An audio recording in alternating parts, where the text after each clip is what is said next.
Chapter 1377. For the first 3 days, Luo Ye did not feel anything when Lin Yuan did not contact her. But on the 4th day, when Lin Yuan still hadn't contacted her, Luo Ye panicked. On the 5th and 6th day, Luo Ye started to suspect if Lin Yuan had seen something from her. Luo Ye tried hard to recall her interactions with Lin Yuan. At that time, Fu Di's sudden attack had most likely allowed him to see that Fu Di and his subordinates were not an ordinary caravan. They were a group of bandits. Did Lin Yuan discover her identity as a member of the bandits? However, she had only joined the Dry Cliff Bandits to flirt with men and not to plunder the Deep Cult Federation's merchant group's resources. Or perhaps Lin Yuan did not like her at all. The scene of Lu Jie kneeling on one knee in front of Lin Yuan shocked Luo Ye. Luo Ye could not help but examine Lin Yuan's identity. Lu Jie had used an insect-type carcinoma Fey, and it seemed like the insect-type Fey that had pulled out the Skynet was of a high grade. Such a young and powerful guard was even more imposing than the young masters of the 3-star families that Luo Ye had seen. It could be seen that Lin Yuan was a descendant of a hidden noble family in the Deep Cult Federation. A descendant of a hidden noble family in the Deep Cult Federation was comparable to a young master of a 4-star family in the Divine Wood Federation. After thinking about it, Luo Ye, who could not figure out the reason, was completely conflicted and depressed. On the 9th day, Luo Ye, who had always been reluctant to leave flowers behind, would unconsciously think of Lin Yuan's face when she looked out the window. She would think of such a handsome youth that she might not be able to touch for the rest of her life. Luo Ye could not help but feel sad, and she cried like a pear blossom in the rain. Even when her tears wet her favorite purple fur, Luo Ye did not care. In fact, Luo Ye was not the only one who was sad during these 9 days. Yin Lin, Bei Su, Tally, and Su Iren were even more sad. Yin Lin, Bei Su, Tally, and Su Iren had been looking forward to the Celestial Body Conference in 7 days. On the 7th day, they fell asleep with anticipation. They were ready to go to the center of the universe for the sacred appointment. When they woke up, Yin Lin, Bei Su, Tally, and Su Iren were shocked to find that they had not entered the conference in the center of the universe. Their hearts tightened, and they forced themselves to sleep again. But on the 8th day, the 4 of them still did not receive any guidance from the stars in their dreams. Everyone in the Azure Federation delegation on the back of the island whale knew that the 4th Azure envoy was in a bad mood. Even Lord Lan Sun's request for an audience was met with a closed door. The 10 young prodigies from the Azure Federation shrunk their necks, afraid that the 4th Azure envoy's emotions would burn them. The 10 youths were well aware of the identity of the 4th Azure envoy. The little princess of the Azure Cloud Leopard clan, one of the 12 great Azure families, and the White Lion clan, a 4-star family, had awakened the beast marks of the Azure Cloud Leopard and the White Lion clan. He was a prodigy that they could not compare to.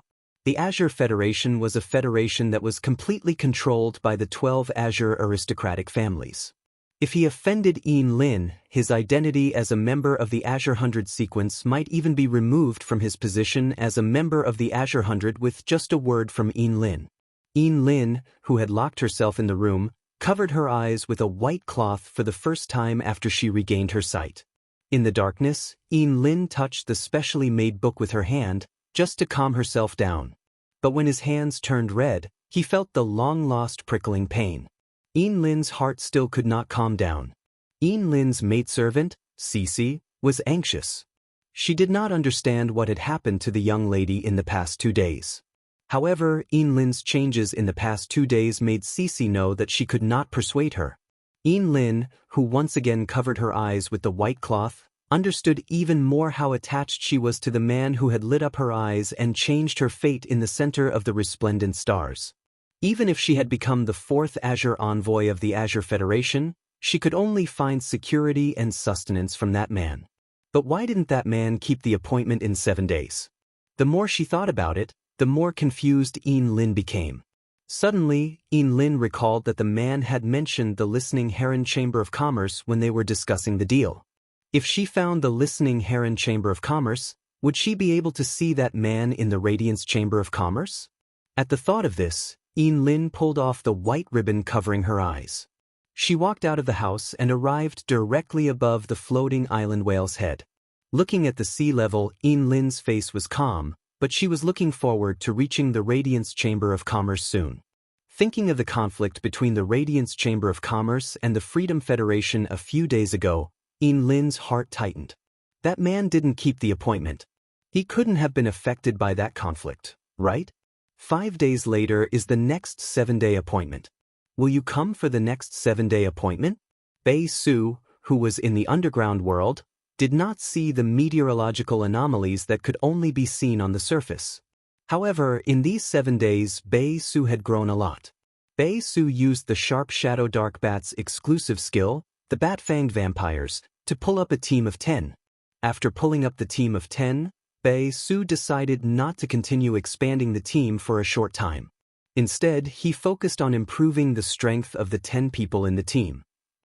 Bei Su, who had consecutively leveled several Class 1 underground dimensional rifts, had really equipped a few source-type items for the team members he had pulled up. Looking at the growth of his team members, Bei Su felt a sense of accomplishment for the first time. Bei Su very much wanted to tell Lin Yuan about his results in the past 7 days. Bei Su did not ask for Lin Yuan to praise him and only hoped to share his happiness with him. To be able to prove in front of Lin Yuan that he had not let down Lin Yuan's investment and expectations. He was also useful. Lin Yuan had saved his life, allowed him to have a Fey, and got rid of the curse mark Stoneworm clone. Such a great favor could not be repaid in this life. Bei Su had always been hardworking. When he had just pulled up the team to fight against the Class 1 underground dimensional rift, it was common for him to not sleep for 3 days in a row. However, in order to not miss the Celestial Council, Bei Su slept for an entire day on the 7th day. However, Bei Su, who had not entered the Celestial Council, panicked. Unlike Lin, Bei Su did not have the ability to go to Radiance. He had the ability to talk about cooperation with Lin Yuan and the ability to find Lin Yuan in the real world. Bei Su could not do anything and could only endure silently. He gritted his teeth like a helpless little beast. During these few days, the 10 team members that Bei Su had pulled found that the usually sunny Bei Su had suddenly become silent. He was desperately cleaning up the rockworms and the newly discovered underground dimensional rifts. Even if he was exhausted and covered in blood, he still persisted in silence. It was obvious that he had something on his mind. After an unknown period of time, Bei Su fell on a rock, exhausted. In the dark environment, Bei Su's eyes were red, and he gently sniffed. He only hoped to see the man who had redeemed him again in another 5 days and to be able to join the grand event held in the Celestial Council. End of this chapter. Chapter 1378. Trey did not think too much about his failure to enter the Celestial Council. During their migration, the Iron Hoof tribe encountered a group of bronze long-eared sand foxes. The Iron Hoof tribe was trapped in the wilderness by these long-eared sand foxes. The long-eared sand fox was a very cunning wild beast species Fey that liked to move in groups. Long-eared sand foxes would often choose to trap their prey within a certain range in order not to attack recklessly and injure themselves. They split up and feigned an attack to tire the prey out. Then, due to the long period of siege, the prey would enter a state of thirst and hunger, and then they would surround and kill the prey. The strongest person in the Iron Hoof tribe was Tally's grandfather. Trey's grandfather's main Fey was a silver earth-drilling mole. However, even if a silver pinnacle earth-drilling mole was a rank higher than the long-eared sand foxes, it was impossible for it to fight against a pack of long-eared sand foxes. In the end, when Tally's grandfather was in danger, he used the Iron Hoof tribe's treasure, the earthwheel flower. With the help of the earthwheel flower's medicinal properties, the earth-drilling mole successfully advanced from the peak of the silver tier to the gold tier. The gold tier burrowing mole took the initiative to attack and kill a few long-eared sand foxes. After sensing the power of the gold tier burrowing mole, the group of long-eared sand foxes had no choice but to give up their siege on the Iron Hoof tribe.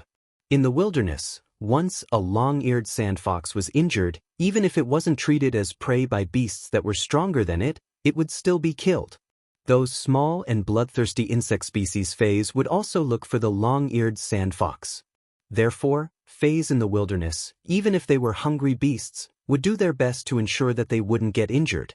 Due to the siege of the long-eared sand foxes, Trey was unable to sleep for about 2 hours. Trey thought that he had missed the grand event at the center of the starry sky. He was unable to participate in the gathering that was held once every 7 days and was unable to receive Lin Yuan's instructions. Trey could only follow his previous agreement with Lin Yuan and continue to guide the Iron Hoof tribe to the border between the Iron Hammer Federation and the Divine Wood Federation. Moving an entire tribe was not an easy task. There were people of all ages in a tribe. The old, the young, the women, and the children moved more than twice as fast as the men in their prime. The old, the weak, the women, and the children had to rest for up to 20 minutes every hour. Previously, when the earth-drilling mole was still at the silver level, the people of the Iron Hoof tribe were somewhat worried about migrating. But now that the earth-drilling mole had advanced to the gold rank, and the Iron Hoof tribe was taking the trade route opened by the Depreme caravan. The gold-burrowing mole was enough to deal with most of the dangers on the trade route. During the migration process, Trey only hoped that the next gathering wouldn't be disturbed by Fays. Trey was not very worried that Lin Yuan would be angry about not being able to gather. In Trey's heart, the man who was surrounded by hundreds of laws and wills was as warm as a big brother. Lin, Bei Su, and Tally all had their own thoughts. They were disappointed that they couldn't participate in the gathering that happened once every 7 days. However, their worries and negative emotions added together could not compare to Su Iran, who was hiding next to a trash can in an alley in the Divine Wood Federation's Oak City. Zoel was originally a dark emissary chosen by the 7 nations of the Dark Gloom.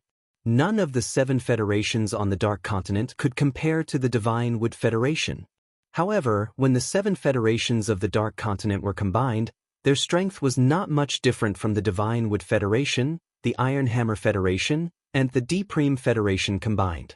In the Divine Wood Federation, Zoel, who had always been at the top, tasted true helplessness and the darkness from the bottom. Zoel could not remember how many times she had been beaten in the month or so since she came to the Divine Wood Federation. How many times had she struggled to survive on the verge of death? In addition to external factors, Zoel herself had to endure severe pain from the soul 7 or 8 times a day. Fortunately, when Zoel had fainted from the pain in her soul, she had chosen to dirty herself or crawl into the trash can. Otherwise, Zoel, who was in the alley, might have become someone's prey. In the past, even in a difficult situation, Zoel would not have been willing to be controlled by other organizations. Being controlled was equivalent to losing freedom. This was the reason why Zoel had not immediately joined the Celestial Council when she had first entered it.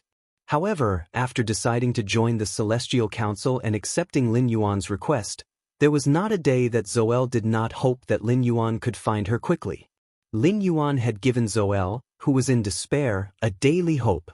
Zoel worked hard to scavenge, trying her best to survive before Lin Yuan arrived. However, the Celestial Council, which was held once every 7 days, did not convene as scheduled, making Zoel's heart fall into an ice cave. Zoel felt that the whole world had darkened, and life was no longer glorious. Joining the Celestial Council was Zoel's only salvation. The Celestial Council's essence was the function of a sacred source life form, which Zoel had discovered when she had first entered the Celestial Council. Sacred source life forms were not so easy to obtain, and a faction with a sacred source life form was enough to show how powerful it was. In addition, during the Celestial Council, Lin and Lin Yuan's conversation made Zoel guess that Lin's identity was not simple. Lin, who had not previously had the aura of a sacred source life form, suddenly had the aura of a sacred source life form during the last gathering. This was enough to prove the value of the Celestial Council. Zoel had now regarded the Celestial Council, or rather, Lin Yuan, as her path of salvation. Zoel had placed all her hopes on Lin Yuan and the Celestial Council. When she was sure that the Celestial Council would not convene as scheduled, Zoel even thought of death. Now, every moment of her life in the Divine Wood Federation, Zoel was like a refugee. Every breath she took was filled with the smell of garbage, and it was trampling on Zoel's self-esteem. But in the end, Zoel still thought of Lin Yuan's words. As long as one is alive, there is hope. This sentence once again supported Zoel in the darkness. It gave Zoel a reason to continue persevering. Zoel tightly gripped the phone she had found and murmured, "There is still hope. Maybe I can hold on for another 7 days." The last 7 days. Thinking of this, Zoel's body suddenly trembled. The intense pain in her soul caused Zoe to faint. In the Return from Faraway Manor, the mother of Bloodbath, who had been in a room with complicated feelings, learned that Lin Yuan was going to the Divine Wood Federation. It immediately expressed that it would go with Lin Yuan to the Divine Wood Federation and protect his safety during the training. However, after some consideration, Lin Yuan finally rejected the mother of Bloodbath. Lin Yuan said seriously to the mother of Bloodbath, "Mother of Bloodbath, your family will definitely go to Radiance to find you." End of chapter. Chapter 1379. During this period of time, your parents came to the Radiance Federation, but you were with me in the Divine Wood Federation. Your parents will be worried because they can't find you. Moreover, with Lu Jie following me to the Divine Wood Federation, I won't be in any danger. If we really encounter danger, I will summon the killer butterfly at any time. The mother of Bloodbath knew that every word Lin Yuan said was for its sake.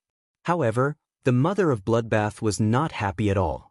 As Lin Yuan's path protector, it would be a dereliction of duty if he could not accompany Lin Yuan when he went out to train.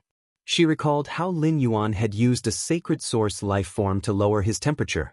The mother of Bloodbath knew that Lin Yuan was not much weaker than it. Lin Yuan could already protect himself. This made the mother of Bloodbath suddenly feel that it was very, very far away from Lin Yuan. Moreover, this feeling continued to grow stronger and stronger. The feelings of Faze had always been simple, let alone a female spider's yearning. Just as the sea of bitterness in the mother of Bloodbath's heart was about to ripple, he gently placed his hand on the mother of Bloodbath's shoulder. When Lin Yuan saw the mother of Bloodbath's expression, he thought it was still thinking about why its parents had abandoned it. Lin Yuan could not comfort her too much about such things. He could only wait for the mother of Bloodbath to meet his family before all the knots in his heart could be resolved. Lin Yuan gently patted the mother of Bloodbath's shoulder and then brushed the hair on its shoulder to the back of its head. Given your parents' strength, they should be able to reach the Hui Yao sect within a month. If you're really bored during this month, why don't you just organize an event and find a group of friends who get along with you to host a food festival together? Upon hearing that, the mother of Bloodbath's heart warmed. From Lin Yuan's eyes, the mother of Bloodbath could see that he cared for it from the bottom of his heart. Lin Yuan's concern was like a spring breeze, brushing away the sea of bitterness in the mother of Bloodbath's heart and making its feelings tremble slightly. The more it trembled, the more the mother of Bloodbath's feelings solidified. The mother of Bloodbath broke into a smile, stunning Lin Yuan. The mother of Bloodbath, which usually had a cold expression, suddenly smiled. Its red eyes were bright, and its red lips were curled up. It was extremely beautiful. It was like a peony that had suddenly been dyed in color, exceptionally stunning. The mother of Bloodbath said, "Lin Yuan, how can you bring Lu Jie alone to the Divine Wood Federation?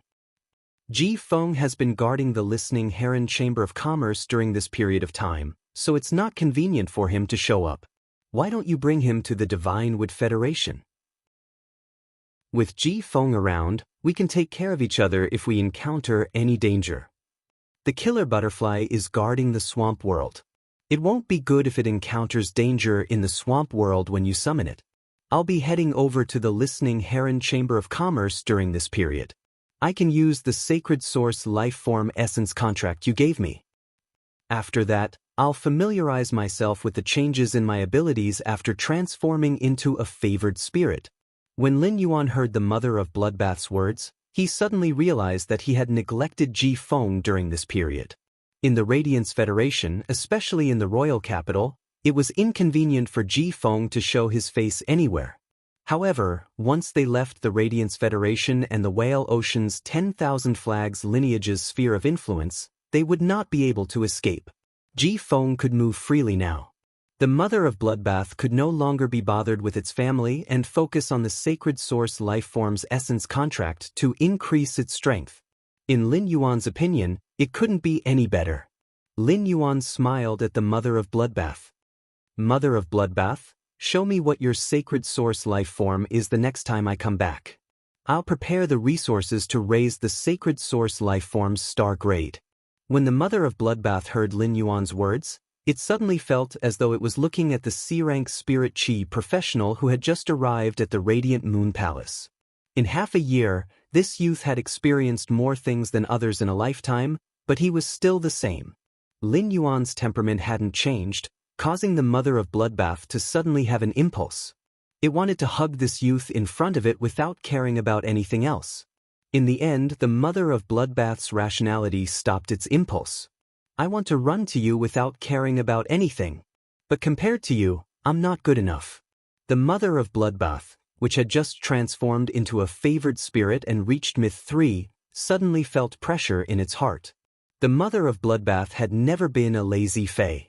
However, the mother of Bloodbath knew that if it wanted to rush to Lin Yuan, it would need to work harder. When he went to the Divine Wood Federation this time, he took out the floating silver from the underground space's wall. He also chose 8 spirit craftsmen from the manor that Hu Quan had appointed. Ji Feng and Lu Jie, who had rushed back to the return from faraway manor from the Listening Heron Chamber of Commerce with the 8 spirit craftsmen in the Treasure Cave Golden Cicada artifact, crossed the spatial tunnel, and went straight to the Divine Wood Federation. After returning to the Divine Wood Federation again, Lin Yuan recovered from the nauseating dizziness. He was stunned by the scene in front of him. When Lin Yuan had left, the Divine Wood Federation's underground palace had just been excavated. The surrounding walls were all covered in dust. But now, this huge underground palace had been built with steel plates as a framework and divided into different areas. As Hu Quan drew the blueprint, he commanded his spirit craftsmen to supervise the Dry Cliff Bandit spies and transport the ironwood powder. Hu Tianjing commanded his main fae, the Terraclaw Rock Bear, to use the heavy rock law and condense the ironwood sand into a rock slab. Upon seeing Lin Yuan appear, Hu Quan hurriedly walked over excitedly and asked him, "Lin Yuan, have you found the spatial soft silver?" "Now, I just need enough spatial soft silver to be buried in the radium-uranium steel walls. Then, I can lay the rock slabs that Hu Tian has condensed in the past few days on the walls and then carve the walls. Because of your idea of the forbidden area, I plan to carve the bone lotus flower that the 6-winged demon spawned on the walls of the underground palace. In the sea of bone lotus flowers, carve the maps of the Divine Wood Federation, the Iron Hammer Federation, and the Deep Lush Federation. Let the entire underground palace's walls form a set of murals. What do you think of the Bone Lotus World Annihilation Catalog?" Lin Yuan did not want to give too many opinions on Hu Quan's design ideas. He would just let Hu Quan do as he pleased. Although Lin Yuan did not want to give any opinions on the design, he still had to give his opinions on the function.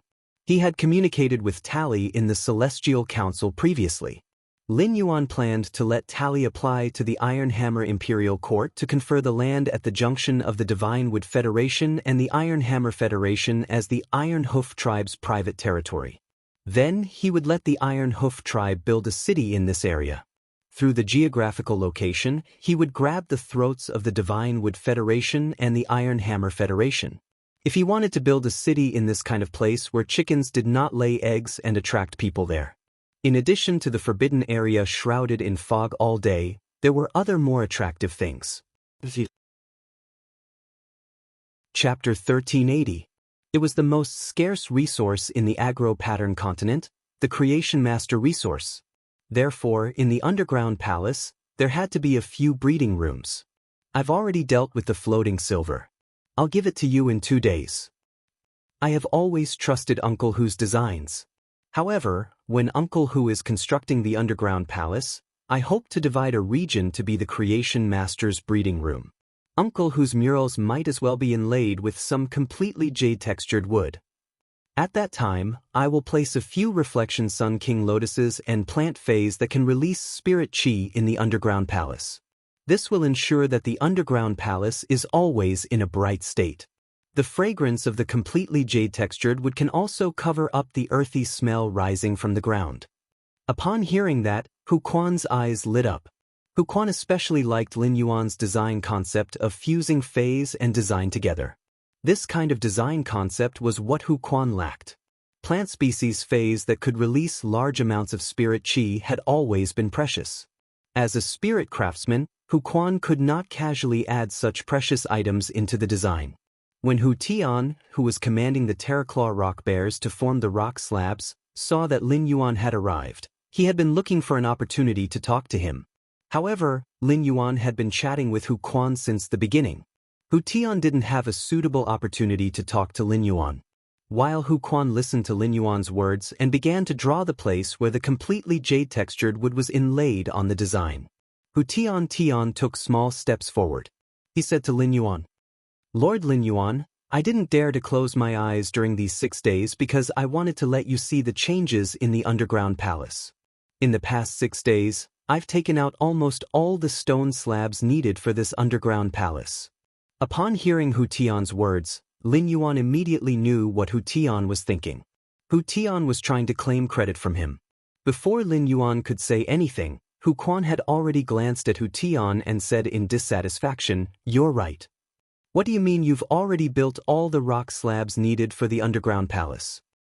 If I didn't keep an eye on you, would you be so hardworking? Also, who told you that the underground palace only has 1 floor? After the construction of the first floor is completed, as long as Lin Yuan wishes, he can also build the second and third floors to increase the underground palace's functionality. You've only worked for 6 days and you're already in such a rush to show off. Do you want to ask for some benefits?" The Zheng family was destroyed by Sky City. As a servant of Sky City, shouldn't you be doing your job?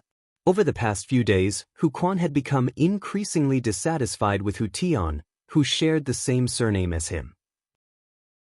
This was because Hu Quan could clearly sense Hu Tian's purpose in doing things. Commanding the Terraclaw rock bears to use the heavy rock world to create rock slabs was a very easy task. But Hu Tian looked very tired. Was Hu Tian using a myth breed Fey as a platinum Fey? Hu Tian was doing this to show off in front of him and then use him to let Lin Yuan know of Hu Tian's efforts. A spirit craftsman was a job with a conscience, and Hu Quan's greatest taboo was people who played tricks and claimed credit. Hu Tian had both of these points. Therefore, when Hu Tian claimed credit to Lin Yuan, Hu Quan mercilessly exposed Hu Tian's trick. Hu Quan's words made Hu Tian, who was smiling and thought that he would be able to get Lin Yuan's reward smoothly, feel awkward on the spot. In the Radiance Federation, Class 5 spirit craftsmen were extremely sought after by veteran factions and top factions. After all, the furniture, decorations, and artifacts made by Class 5 spirit craftsmen could show their status. Although there were fewer Class 5 spirit craftsmen than Class 4 creation masters, there were still many Class 4 creation masters. A Class 4 creation master's status was still higher than a Class 5 spirit craftsman's. Hu Tian had deliberately shown off in front of Hu Quan because Hu Quan was very valued by Lin Yuan. In fact, Hu Tian did not think much of Hu Quan. In Hu Tian's opinion, he and Hu Quan were both working under Lin Yuan. Given his identity as a Class 4 creation master, Hu Quan had no reason to offend him. However, Hu Tian's little plan had obviously failed. Hu Quan did not care about Hu Tian's opinion at all and did not give him any face. This was because Hu Quan did not simply regard himself as a member of Sky City's faction. Due to his contact with Lin Yuan, Hu Quan, who had no children after his parents passed away, had already regarded Lin Yuan as family. Hu Quan did not want Lin Yuan to be deceived by Hu Tian. Hu Quan knew that once Hu Tian succeeded in deceiving Lin Yuan the first time, it would only become worse in the future. Looking at Lin Yuan's faint smile, Hu Tian thought of Lin Yuan's means in the Zheng family's reception room. He could not help but feel terrified. Hu Tian hurriedly said to Lin Yuan while trembling, "Lord Lin Yuan, I have no intention of claiming credit. I'm your servant. Whatever you ask me to do is what I should do. I'm your servant. Whatever you ask me to do is what I should do. Uncle Hu Tian will continue to be used by you here." Lin Yuan ignored Hu Tian and turned to speak to Hu Quan. "I only brought 8 spirit craftsmen this time. With Hu Tian helping to make the rock slabs, you don't have to use a little bit of iron grinding wood to burn the rock slabs. Upon hearing Lin Yuan's words, Hu Quan looked at Hu Tian in disdain and nodded. Lin Yuan, I won't be polite with Hu Tian. If you want to carve murals in the underground palace, you need to lay at least 2 layers of rock slabs to have the 3-dimensional feeling of carvings. If you have enough floating soft silver, I advocate that you also lay another layer of floating soft silver threads. This way, you can better isolate it from the outside world's detection. Upon hearing that, Lin Yuan replied with a smile. Uncle Hu, there will be enough floating soft silver in the future. Then Lin Yuan looked at the trembling Hu Tian and said solemnly, if you want a reward, sure. If you want a reward, sure. I'm never stingy with rewards for loyal people. However, I've always only given rewards to people with meritorious service. When will you be under Uncle Hu's command and satisfy him? When will I give you 5 Earth Element Heavenly Maiden Grade Elemental Pearls? After saying that, Lin Yuan took out the treasured artifacts made from the treasure cave golden cicada's skin and stomach sac and released Lu Jie, Ji Feng, and the 8 spirit craftsmen. I've been using a book-chasing app recently. Cache books and read them offline. After the 8 spirit craftsmen were released, Hu Quan immediately arranged for them to work. Lu Jie looked at the underground palace in front of him and was secretly surprised by the progress of the construction. Lu Jie walked to Hu Quan's side and handed him a diamond face storage box. Uncle Hu, these are the dishes I cooked for you. They're all your favorite dishes. I've put these ingredients in food boxes made of spirit-nurturing wood. I've made about 15 days' worth, enough for you to eat until the next time I come over. Spirit-nurturing wood was a kind of very functional wood, and its greatest function was to keep fresh. The Spirit Food Pavilion would use food boxes made of spirit-nurturing wood to transport dishes. Lu Jie's food boxes were given to him by Zhen Lai when he was a guest. Hu Quan took the diamond face storage box from Lu Jie and said with a smile, it's already my pleasure to design and build an underground palace. It's simply a pleasure to be able to eat your cooking on such a pleasure. To be able to eat your cooking on such a joyous occasion, it's really a blessing on top of a blessing. ABC. Chapter 1381. At this point, Hu Quan paused for a moment, then continued to speak. Lu Jie, it's more important for you to improve your strength at this age. You don't have to specially prepare food for me the next time you come. When you guys come, I'll eat some of your roasted meat to satisfy my craving. Otherwise, your cooking is so delicious and I can't control my appetite. If I eat too much and get sleepy, it will affect the construction of the underground palace. Lu Jie shook his head at Hu Quan's words. Uncle Hu, it's no trouble. I made these dishes when I returned to the manor to cook. It won't take up much time. Uncle Hu just said that double happiness is better than one happiness. Lu Jie knew that Hu Quan was afraid of wasting his time. Lu Jie was not a person who was good at expressing his feelings. He would not say anything nice to people close to him. They would only move silently. However, Lu Jie did not know that Hu Quan had already understood his intentions. Hu Quan hated eating pig liver the most, but he loved eating lamb offal, beef offal, and the like. Normally, no one in the manor liked to eat these things. It was obviously impossible for Lu Jie to say that he had done it in passing. Ji Feng had not seen Lin Yuan for some time. Back at the return from faraway mansion, Ji Feng had not had the time to talk to Lin Yuan because he had been in a hurry to set off. A week ago, Ji Feng's Karma Sword Orchid had predicted that the Mother of Bloodbath had an ominous sign. Before Ji Feng could call and tell Lin Yuan, the Karma Sword Orchid predicted that the Mother of Bloodbath would turn misfortune into fortune. Turning misfortunes into blessings was the most wonderful omen. Evil in front, good in the back. Once the misfortune didn't happen, there wouldn't be any good fortune after that. It was precisely because of this that Ji Feng didn't tell Lin Yuan about his prediction. He was afraid that the Mother of Bloodbath would miss the opportunity to avoid the ominous omen.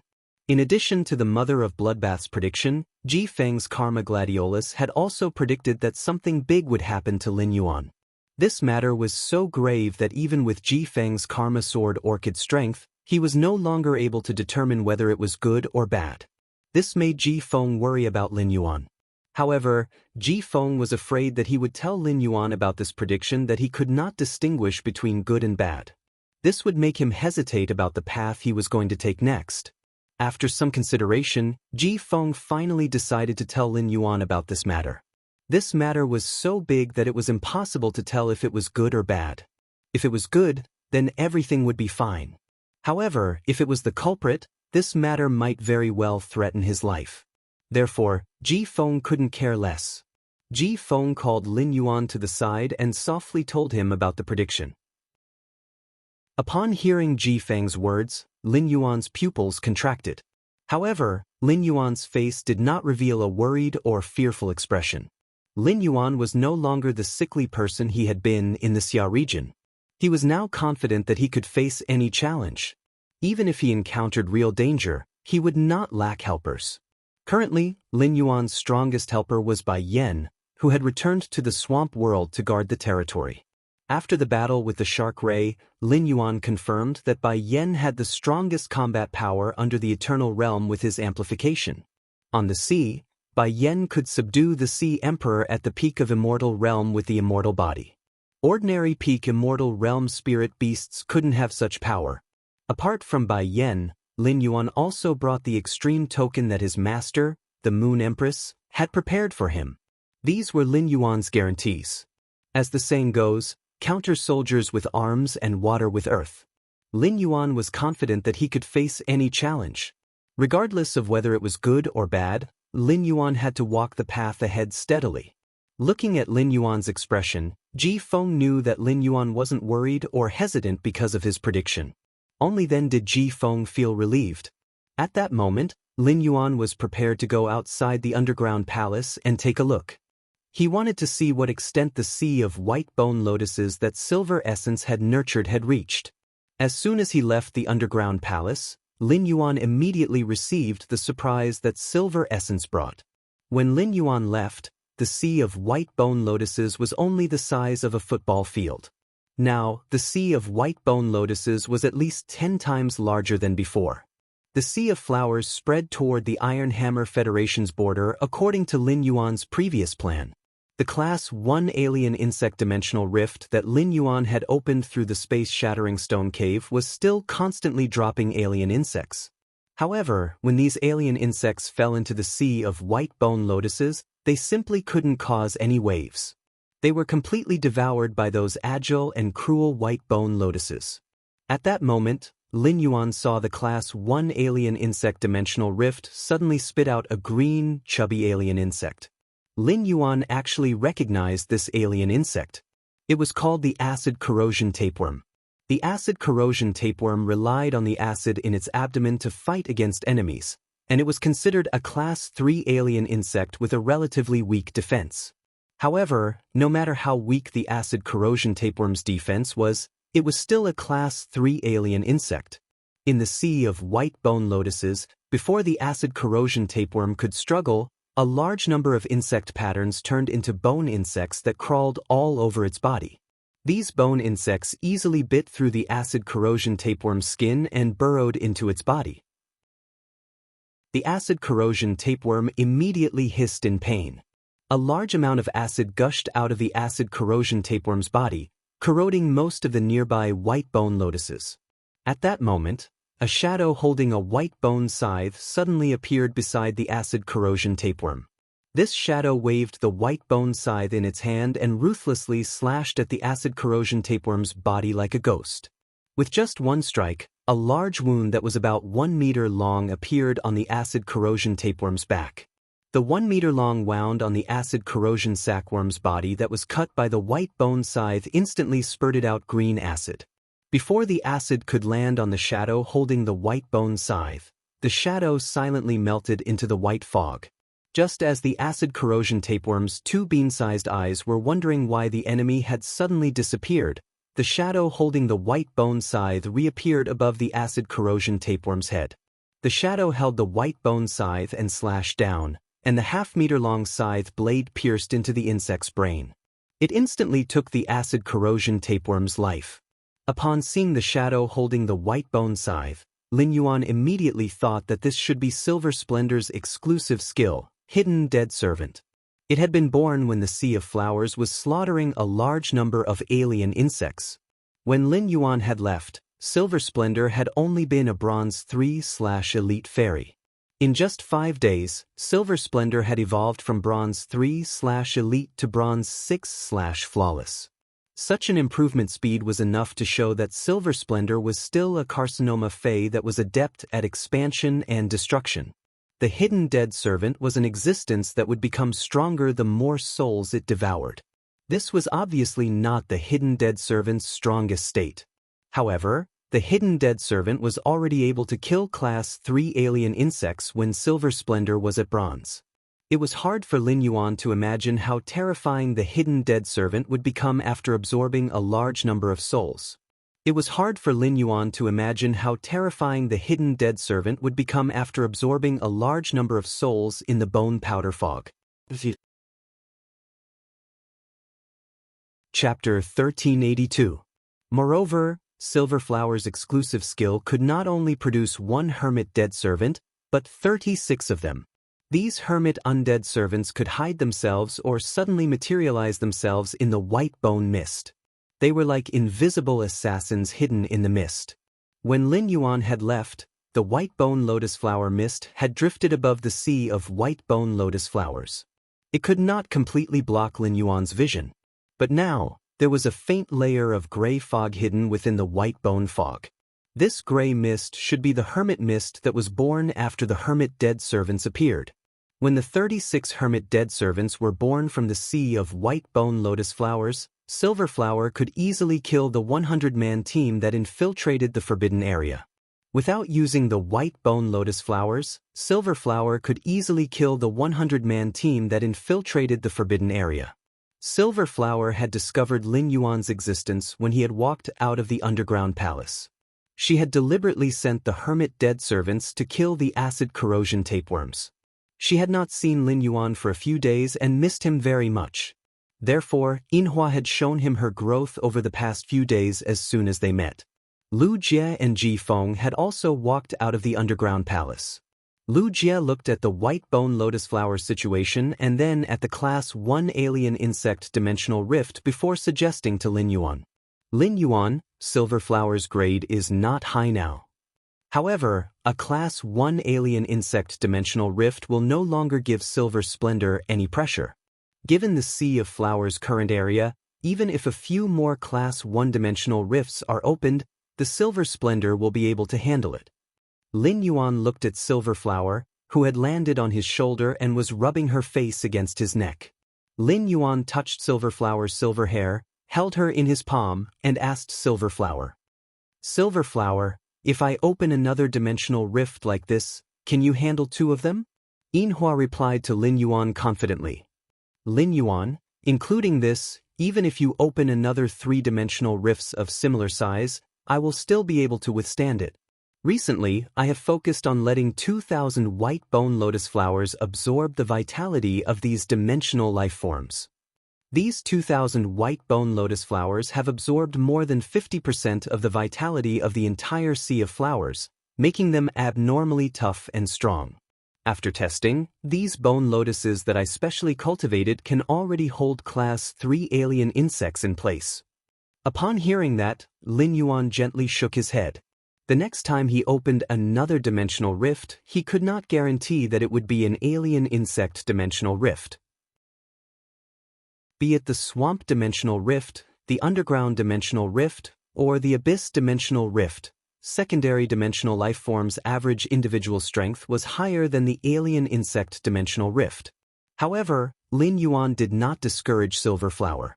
Silver Flower, who had transformed from a plant-type Carcinoma Fae into a demon-type Source-type life form, needed to grow and expand her knowledge. Lin Yuan stepped into the Sea of Flowers. After Lin Yuan stepped into the Sea of Flowers, these bone lotus flowers did not attack him. Instead, they gently swayed beside him. It was as if they were welcoming their master into a paradise made of white bones. Lin Yuan found a location far away from the Class 1 alien insect dimensional rift. He took out the void-shattering rock and planned to tear open another Class 1 dimensional rift. Under Lin Yuan's control, the Class 1 dimensional rift opened up. This time, Lin Yuan had used the void-shattering rock to open an underground dimensional rift. Just as a large number of crypt life forms surged out, they were immediately entangled, sucked, and torn into pieces by the bone lotus flowers. Soon, the first Class 3 underground dimensional life form emerged from the Class 1 underground dimensional rift. It was a gargoyle. When the gargoyle emerged from the underground dimensional rift, it saw that the bone lotus flowers were preparing to entangle it and quickly flew into the sky. However, no matter how high the gargoyle flew, it was still within the range of the bone mist. Silverflower looked at this Class 3 gargoyle, and her eyes flashed with a silver radiance. Immediately after, the bone mist started to flow. The moment the bone mist flowed, the greenish-gray gargoyle's body turned white. At that moment, this Class 3 gargoyle was covered in bone worms. These bone worms used their sharp mouthparts to tear at the gargoyle's skin. No matter how hard the gargoyle flapped its wings, it was unable to successfully shake off these bone worms that were already nailed to its body. As long as the gargoyle was not stupid, it would not dare to land on the ground and use its wings to beat the ground. It would even use its body to smash against the rocks to kill the bone worms on its body. Right now, the ground was filled with bone lotus flowers that were eyeing the gargoyle covetously. Once the Class 3 gargoyle landed on the ground, it would be entangled by these bone lotus flowers that were specially enhanced by silverflower, and it would no longer be able to fly. Finally, under Lin Yuan's watchful eyes, this Class 3 gargoyle was forcefully gnawed into pieces by the bone worms. Only the hard gargoyle's heart was left in the sea of bone lotus flowers. This gargoyle's heart was quickly transported by Yinhua's bone lotus flowers to the place where Yinhua specially hid her treasures. Since Yinhua was able to deal with dimensional life forms with high defense like the gargoyle, even if she opened up the abyss dimensional rift and the horn demon, which had the strongest single combat strength among Class 3 dimensional life forms, came out, with a certain amount of bone lotus flowers, Yinhua would be able to exhaust the horn demon to death.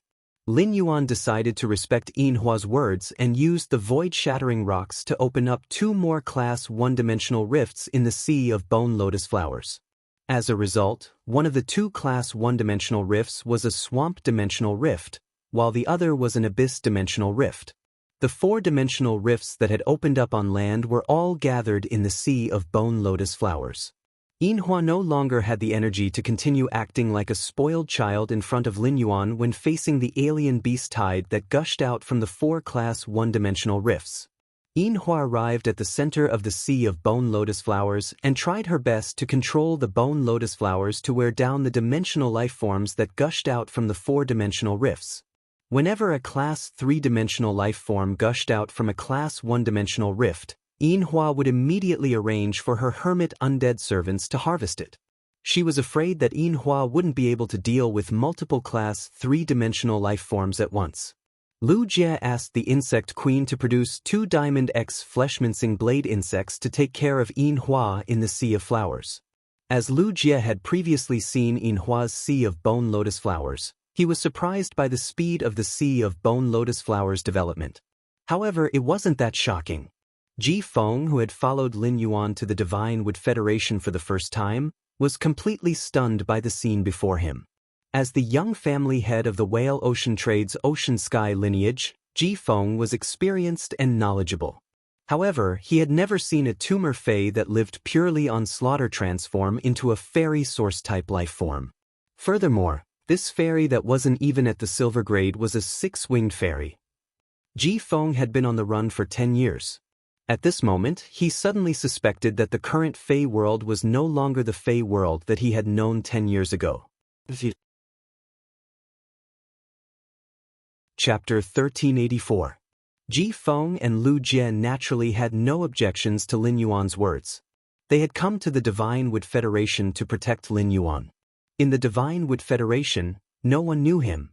He did not need to hide his identity at all. Lin Yuan waved his hand and summoned Blackie, which was rarely summoned in front of outsiders in the Radiance Federation. After Blackie was summoned, it happily circled a few times in the air. Then, he landed beside Lin Yuan and said in a gentle voice, "You're right. Lin Yuan, you became smaller again." Lin Yuan looked at Blackie helplessly. In any case, every time he encountered Blackie, he would always be told that it had become smaller. After some time, Lin Yuan had gotten used to it. The diamond/fantasy breed Blackie was nearly 100 meters long, even though it was a support-type Fae. However, Blackie's pure-blooded flood dragon species Fae's aura made the other Faes in this forest shrink their necks in fear. Who would have thought that the dragon eye spirit siphon goldfish that only knew how to spit bubbles in the pond?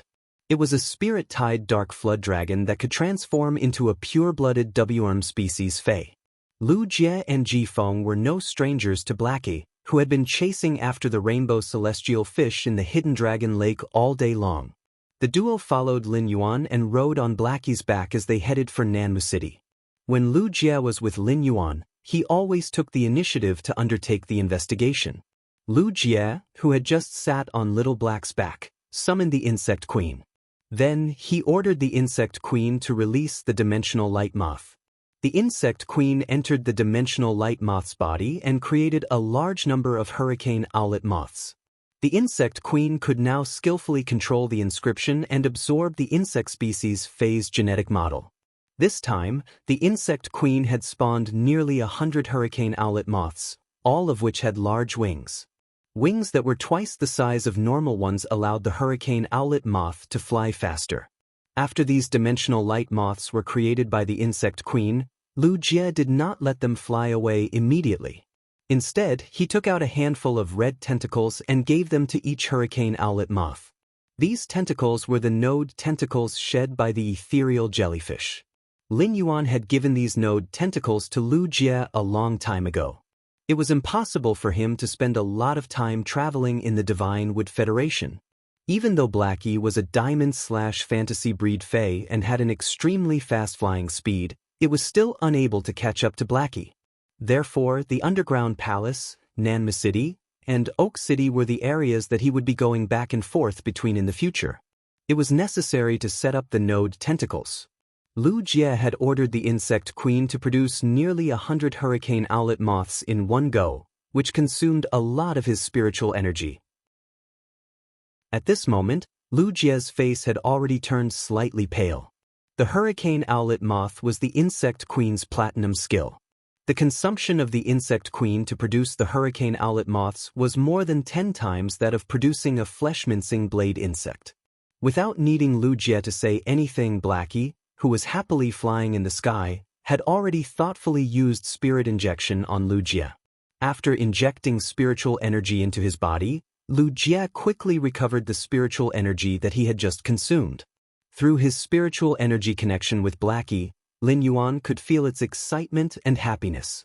When Little Black was in the Return from Faraway Manor, its range of activity was limited to the Hidden Dragon Lake.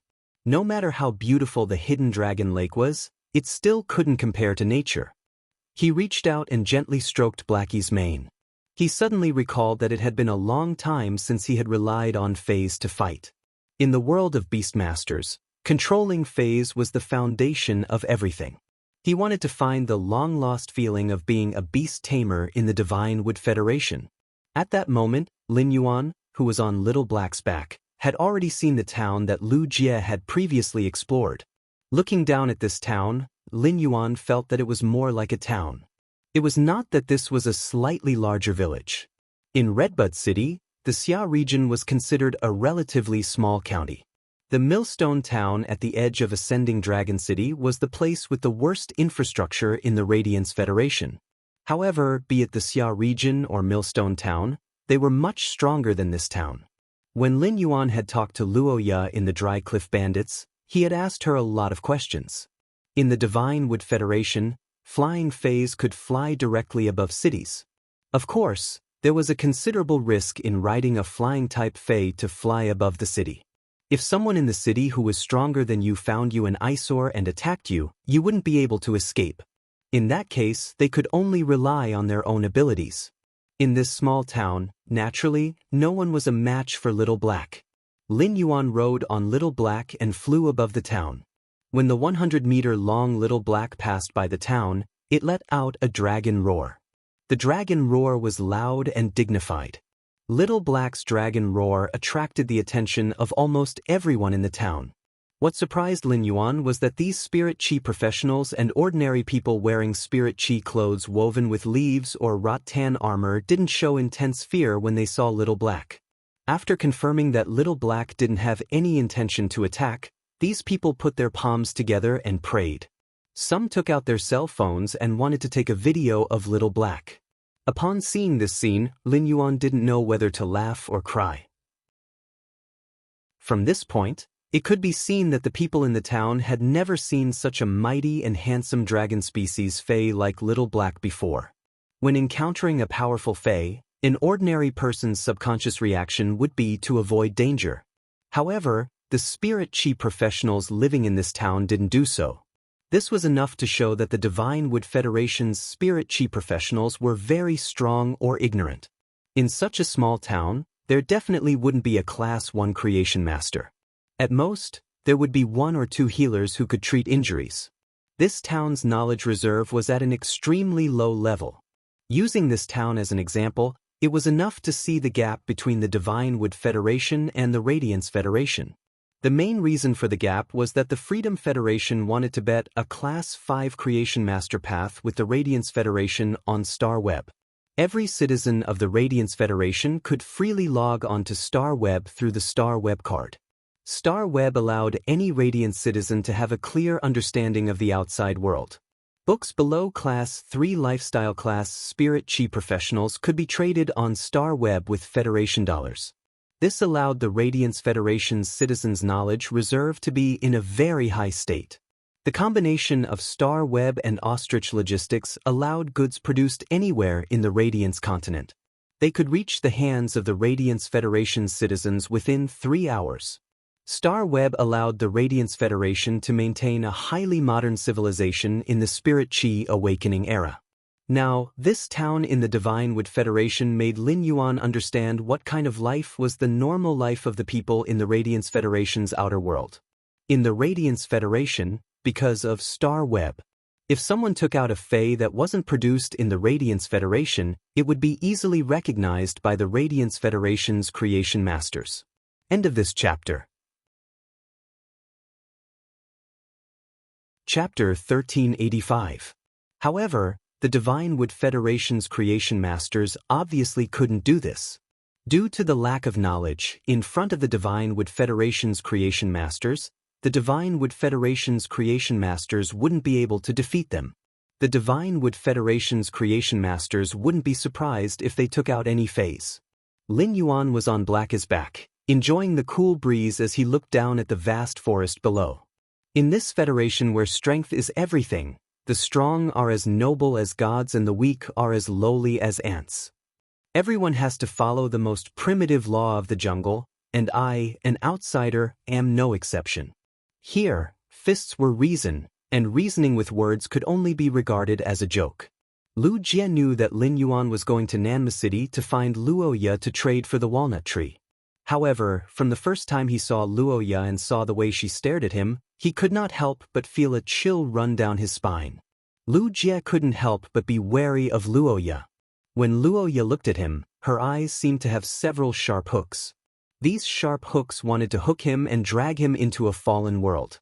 Lin Yuan was only 18 years old and didn't know much about the matters between men and women.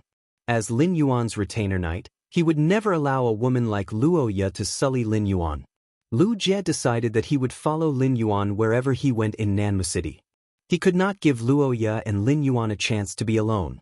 Xiao He had already been flying for a few hours, and it wouldn't take long for him to reach Nanma City. He took out his cell phone, found the note that Luoya had handed him, and dialed her number. In a large mansion in the southern part of Nanma City, a short-haired middle-aged man was looking at a woman who was holding a phone in her hand with a displeased expression. She had a despondent look on her face. Seeing that the woman didn't listen to his words at all, the short-haired man fiercely put down the 2 red jade-like walnuts in his hand and said, "Xiao Ye, are you even listening to me? The Huang family has already sent people to visit you several times. You were young and liked to play, so I can follow you. Now you're old enough to talk about marriage. The Huang family is the same as our Luo family, a 2-star family. Huang Yu is the son of the Huang family's patriarch, Huang Zhan. Other than Huang Yu, there are no other males in the Huang family. You will marry into the Huang family. When Huang Yu takes over Huang Zhan's position, you will be the matriarch of the Huang family. Father isn't forcing you to marry Huang Yu. It's not like you have to marry the Huang clan.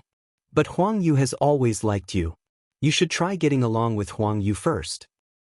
After we get to know each other, if you really don't like me, you can tell me. I can help you reject the marriage. This wasn't the first time he talked about marriage with Roya. It was just that Roya rejected him previously because she hadn't had enough fun and didn't want to stop so early. The people of the Divine Wood Federation were open, and Luoya felt that there was nothing shameful about what she had done before. But after getting married, he could no longer indulge himself like before. But now, it was no longer because she hadn't had enough fun. A few days ago, Luoya had already calmed down. Luoya's mind was now filled with only Lin Yuan. After seeing how outstanding that person was, Luoya didn't even put Huang Yu in her eyes, not to mention marrying him. Seeing how her father was earnestly persuading her, Luoya placed the phone on the table and said, "Father, you have been recommending those 3 clans to me for so many years. Father, you have been recommending those 3 clans to me for so many years because our Luo clan's overall strength is the weakest among the 4 Class 2 Creation Master clans in Nanma City. But our Luo family is a Class 2 Creation Master clan.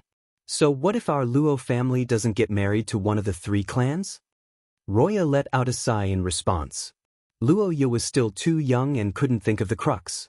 Right now, Nanma City had 4 Class 2 Creation Master clans and 1 Class 3 Creation Master clan. Right now, the Class 3 Creation Master clan, the Zhang family, was showing signs of wanting to integrate Nanma City's Creation Master resources. Not long ago, the Zhang family even released the news that their patriarch had been promoted from a mid-class Class 3 Creation Master to an advanced Class 3 Creation Master. It was obvious that the Zhang family wanted to put pressure on the 4 Class 2 Creation Master clans. Among the 4 Class 2 Creation Master clans, only the Huang family and the Zhang family were related by marriage. The Zhang family's matriarch was the younger sister of the Huang family's patriarch. If Luoya could get married to Huang Yu, the Luo family would be using the Huang family to climb up to the Zhang family. The Luo family's strongest Fei was a Platinum 3/Flawless Poison Dust Moth. However, the Zhang family patriarch had a Platinum X/Fantasy Breed Corrosive Venomous Snake Flood Dragon. The Luo family didn't have the strength to go against the Zhang family. Roya had always doted on Luoya. Roya didn't want to force Luoya on matters of the heart and sacrifice her happiness. Just as Roya was about to persuade Luoya, she picked up the phone on the table again. She said to Roya seriously, "Father, I already have someone I like." "Father, I already have someone I like." Upon hearing this, Rode knitted his brows immediately. However, Roya didn't get angry at Luoya and asked patiently, "Little Ya, don't tell me the person you like is a member of the bandits that you invested in previously?" Hearing this, Roha remembered the rough men in the Withered Cliff bandits who never bathed. She nearly retched. Seeing her disgusted expression, Roya knew that Luoya didn't like the members of the Dry Cliff bandits. If it wasn't someone from the Dry Cliff bandits, who else could it be? Could it be that Xiaoya was playing around with some guy and suddenly developed feelings for him? Roya decided to quickly cut off Luoya's thoughts. He wanted to let Luoya think about Huang Yu in peace. "Little Ya, is the man you like in Nanma City now? If he is, ask him to come home and let me see him." Luoya didn't know what Roya was thinking. But when he mentioned Lin Yuan's whereabouts, Luoya felt aggrieved. "I also want to know where Lin Yuan is." But it had been almost 9 days, and the phone still didn't ring. Just as Luoya was in despair, her phone suddenly rang. When Luoya heard the ringtone of her phone, her eyes suddenly lit up, revealing a ray of hope. Luoya turned on her phone excitedly and found that it was indeed Lin Yuan's call. Luoya nervously grabbed the armrest of the recliner and carefully cleared her throat before picking up the phone. As soon as the call was connected, Luoya wanted to be more ladylike and wait for Lin Yuan to speak first. But for some reason, Luoya couldn't control herself after picking up the phone and said to Lin Yuan first, "Have you been busy for the past 2 days? I haven't seen you call me." When are you free to come to Nanma City? I'll bring you around. There are a few small shops in Nanma City that I've eaten in since I was young. They taste really good.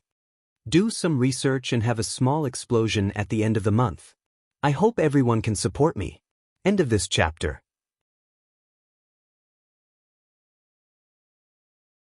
Chapter 1386. When Lin Yuan heard Luo Ye's words, he calculated the time and said, I should be able to reach Nanmu City in an hour. Upon hearing Lin Yuan's words, Luo Ye stood up from the recliner excitedly. Then I will pick you up at the gate of Nanmu City. Luo Ye's voice couldn't help but pause awkwardly. It would take at least 1.5 hours to reach the gate of Nanmu City by riding the mist anti-poison moth. However, Lin Yuan would reach Nanmu City in an hour. She couldn't let Lin Yuan wait for her at the gate of Nanmu City. Thus, Luo Ye changed the topic. How about this? I will wait for you at the largest Nanmu Square in Nanmu City. It happens to be closer to my home. I have prepared 2 walnut trees for you. If it isn't enough, I can go home and get more for you. After Luo Ye finished talking with Lin Yuan, she hung up the phone. Luo Ye noticed that her father, Rode, was looking at her with a complicated expression. Rode's heart was in a dilemma. Rode had never seen Luo Ye so concerned about someone before. Rode noticed that Luo Ye's eyes were shining when she was on the phone. The light in her eyes couldn't lie. Luo Ye was so concerned about her sweetheart, so how could she be willing to contact Huang Yu? For a moment, Rode felt that things were a little difficult. Although he could secretly kill the person Luo Ye liked. But if he really killed this person, Luo Ye was likely to think that he was the one who secretly killed him. Moreover, the walnut trees had always been a precious resource of his family. The 20 or so walnut trees at home were all precious treasures. Just the walnuts that were produced every year could be sold for a lot of money. When Luo Ye asked him for the walnut trees, Rode was a little relieved. He thought that Luo Ye wanted to practice cultivating high-quality walnuts. Now, it seemed that he was thinking too much. Luo Ye wanted to give the walnut trees as a gift to the person she liked. It was said that daughters would always help outsiders, and now Rode finally understood. Rode stood up and said sternly to Roya upon seeing that she was about to rush out of the door. Wait, don't be in a hurry. It's reasonable for your little boyfriend to do that. I should meet him too. I will go to Nanma Square with you. When Luo Ye heard Rode say that she was going to see her boyfriend, her face immediately showed a sad look. Boyfriend? In Lin Yuan's eyes, he might just be a passerby who knew him. Coincidentally, Lin Yuan had to go to Nanma City to handle some matters. Due to the previous agreement, he had to give her a call. However, Luo Ye didn't object to Rode accompanying her to meet Lin Yuan. Lin Yuan's excellence could be seen at a glance. When he saw Lin Yuan, no matter what, his father would not force him to come into contact with Huang Yu again. This time, Rode wanted to go with Luo Ye because he wanted to intimidate her boyfriend. He wanted to let Luo Ye's boyfriend know how big the gap between him and Luo Ye was. Young man, don't always be a toad lusting after a swan. It wasn't that easy to be the son-in-law of a Class 2 Creation Master clan. Therefore, he summoned his main Fae, the Platinum 3/Flawless Poison Dust Moth. As for why Rode summoned the poison dust moths, Roha was puzzled. She didn't know why her father was so serious. He had even summoned his strongest Fae, the poison dust moth. However, Luo Ye was very happy with Rode's behavior. If she rode the platinum poison dust moth to fetch Lin Yuan, at least she wouldn't look too shabby in front of Lin Yuan and Lu's face. Luo Ye hugged Rode happily and said, "Thank you, father." "Thank you, father." Rode and Luo Ye were both calculating in their hearts. On the surface, Rode and Luo Ye were on the back of the poison dust moth and headed for the Nanmu Plaza.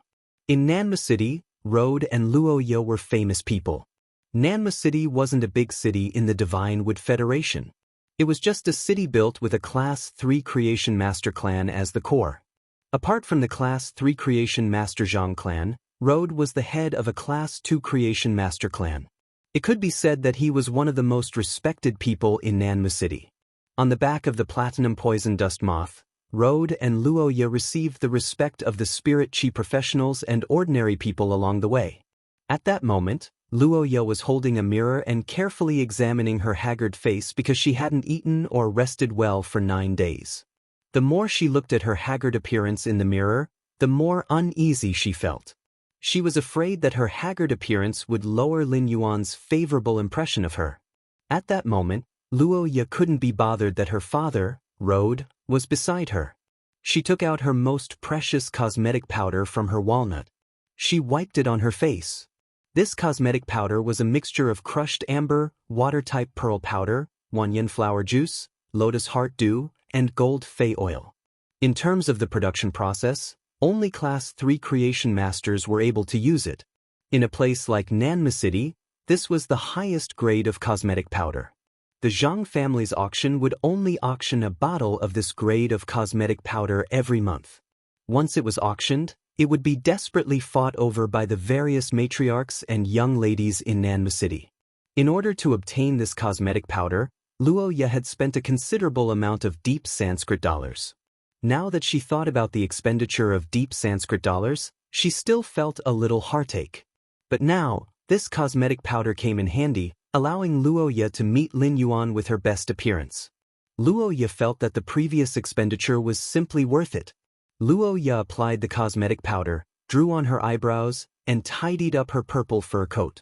Rode, who was watching from the side, was dumbfounded. Rode had always been very concerned about his only daughter, Luoya. Before Luoya had left Nanma City to train a few years ago, Luoya had always been by Rode's side.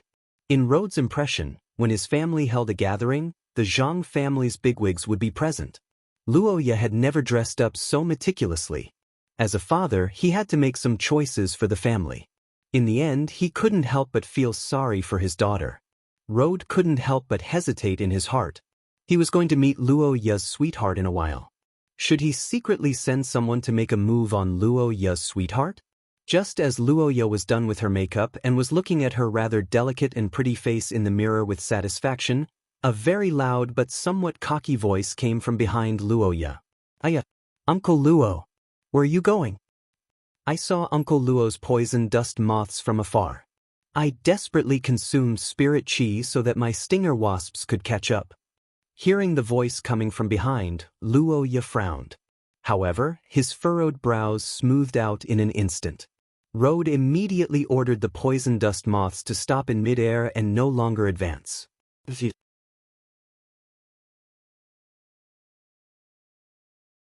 Chapter 1387. Then, Rode patted Luoya's shoulder, and she reluctantly turned around with Rode. Luoya saw a yellow-clothed youth standing on the back of a huge brown wasp. This youth wasn't ugly, but he had big and small eyes. One big and one small eyes made the yellow-clothed youth's eyes look wretched and lifeless. In terms of figure, the yellow-clothed youth wasn't bad. He was tall and strong. It was a pity that Luoya was obsessed with appearances. To Luoya, an ugly face was an original sin. Luoya's heart was filled with Lin Yuan and couldn't even be bothered to look at Huang Yu. At that moment, Huang Yu was smiling and wanted to greet Luoya. However, she didn't know that Luoya was already gritting her teeth and blaming herself for wasting the time to go to the Nanmo Plaza. Seeing that Luoya didn't want to talk to Huang Yu at all, Rode couldn't help but feel a little awkward. Rode asked Huang Yu, "Little Yu is getting stronger. Little Yu is getting stronger and stronger. I haven't seen you for more than 2 months, and your main fei, the stinger wasp, has been upgraded to gold X/flawless." While speaking, Rode was very surprised by the increase in strength of Huang Yu's main fei, the needle wasp. Huang Yu's strength increased so quickly. The Huang family had really invested a lot in Huang Yu. When Huang Yu's creation master strength reached Class 2, she could take over the Huang family head's position at any time. Huang Yu had always been in love with Luoya, but Luoya had never been interested in Huang Yu. Rode was really afraid that Huang Yu would be tired of Luoya's attitude. Hence, she chose to marry the young ladies of the Meng and Li families. When Huang Yu heard Rode's praise, she said rather proudly, "This is all thanks to Aunt. This is all thanks to Aunt. She asked Uncle to help me raise the rank and quality of the stinger wasps. If it wasn't for Uncle's process of enhancing the needle wasp's bloodline showed signs of mutation. The needle wasp that Uncle Luo is seeing now should be at platinum. Upon hearing Huang Yu's words, Rhode's heart shook. It turned out that the Zhang family head had helped Huang Yu enhance her fei. Huang Yu's aunt married into the Zhang family and was the Zhang family's matriarch. Only Huang Yu's aunt would be able to persuade the Zhang family head to help a junior raise the strength of a fei. This was the benefit of a marriage alliance. If Luo Ye and Huang Yu got married, the Luo family could use Huang Yu's relationship to become the Zhang family's distant in-laws. Out of respect for Huang Yu, the Luo family might be able to receive the Zhang family's favor. She watched as her father and Huang Yu chatted for almost 10 minutes without any intention of leaving. Luo Ye's heart became more and more frenzied. Luo Ye, who couldn't bear it anymore, said to Huang Yu, "Huang Yu, we need to go to Nanmo Plaza. It's urgent, so we'll be leaving first." With that said, Roha reached out and hooked her arm around his. He signaled Rode to let the poison dust moths fly towards the Nanmu Square. Huang Yu was already used to Luo Ye's attitude towards him. On the contrary, Huang Yu's eyes lit up when he heard that Luo Ye wanted to go to Nanmu Square. "Aya, Uncle Luo, are you going to Nanmu Square? Then we're on the way. I'm also going to Nanmu Square. Brother Zhang Tong will be welcoming Lord Jian Li at the Nanmu Plaza today. I didn't know that Aya was back. If I had known, I would have invited Aya in advance." After hearing Huang Yu's words, Luo Ye and Rhode's expressions changed drastically. Rode didn't expect Jian Li to visit Nanmu City, a small city at the border. Zhang Tong, the eldest young master of the Class 3 Creation Master clan, actually had the capability to establish a relationship with Lord Jian Li. Lord Jian Li was a well-known figure among the Divine Wood Federation's younger generation. He was ranked 83rd in the Divine Wood 100 sequence. Compared to Jian Li's glory and talent, Rode was more concerned about Jian Li's background. The Jian family was a veteran clan in the Divine Wood Federation's capital, Holy Forest City. Rode didn't know if the Jian family had a Class 4 Creation Master.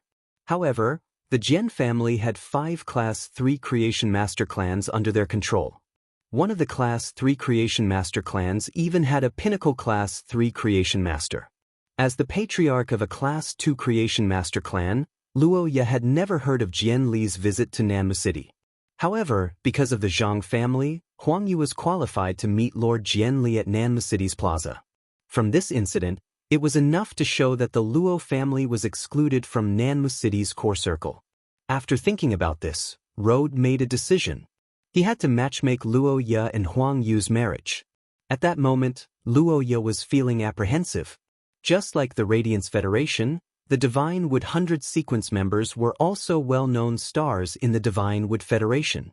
In the eyes of the Divine Wood Federation's Spirit Chi professionals, every Divine Wood 100 sequence member was like an unreachable star. They were all on the dome and unreachable stars. Any member of the Divine Wood 100 sequence had supreme privileges and authority in the Divine Wood Federation. Since Huang Yu was going over now, it meant that Jian Li would arrive at Nanmu City's plaza within an hour. This was almost overlapping with the time when Lin Yuan arrived at Nanmu City's plaza. Lin Yuan wouldn't bump into Jian Li, right? Every member of the Divine Wood 100 sequence would be protected by an expert arranged by the Divine Wood Imperial Court. Although Jian Li wasn't a member at the top of the Divine Wood 100 sequence, he was famous for being overbearing. With Jian Li's status, it was impossible for him to allow others to arrive at the same place as him on an aerial fei. The place that she had just agreed with Lin Yuan was Nanmu City's plaza. Wouldn't that mean that she had harmed Lin Yuan? At that thought, Luo Ye hurriedly took out her cell phone and anxiously dialed Lin Yuan's number. However, after the phone rang for a long time, Luo Ye realized that Lin Yuan hadn't picked up the phone. After dialing several times, the result was the same. Luo Ye was so anxious that her forehead couldn't help but sweat. Luo Ye could be sure that Lin Yuan's identity wasn't trivial and was likely to be a member of the Deep Enlightenment Federation's hidden aristocratic family. However, if Lin Yuan really had a conflict with Jian Li, it would be in the Divine Wood Federation's territory. Lin Yuan, who was born in the Deep Enlightenment Federation, couldn't have an advantage. Huang Yu saw that Luo Ye kept dialing and wanted to go forward to ask who she was calling. However, she was afraid that going forward to ask would anger Luo Ye and become an outlet for her emotions. At that moment, Rode, who was standing next to Luo Ye, had a strange smile on his face. If Luo Ye could think of this, Rode could naturally think of it too. Rode couldn't wait for Luo Ye to be unable to contact her sweetheart. At that time, her sweetheart of unknown origin would be blasted to pieces by Jianli the moment she arrived at the periphery of Nanmu City Square.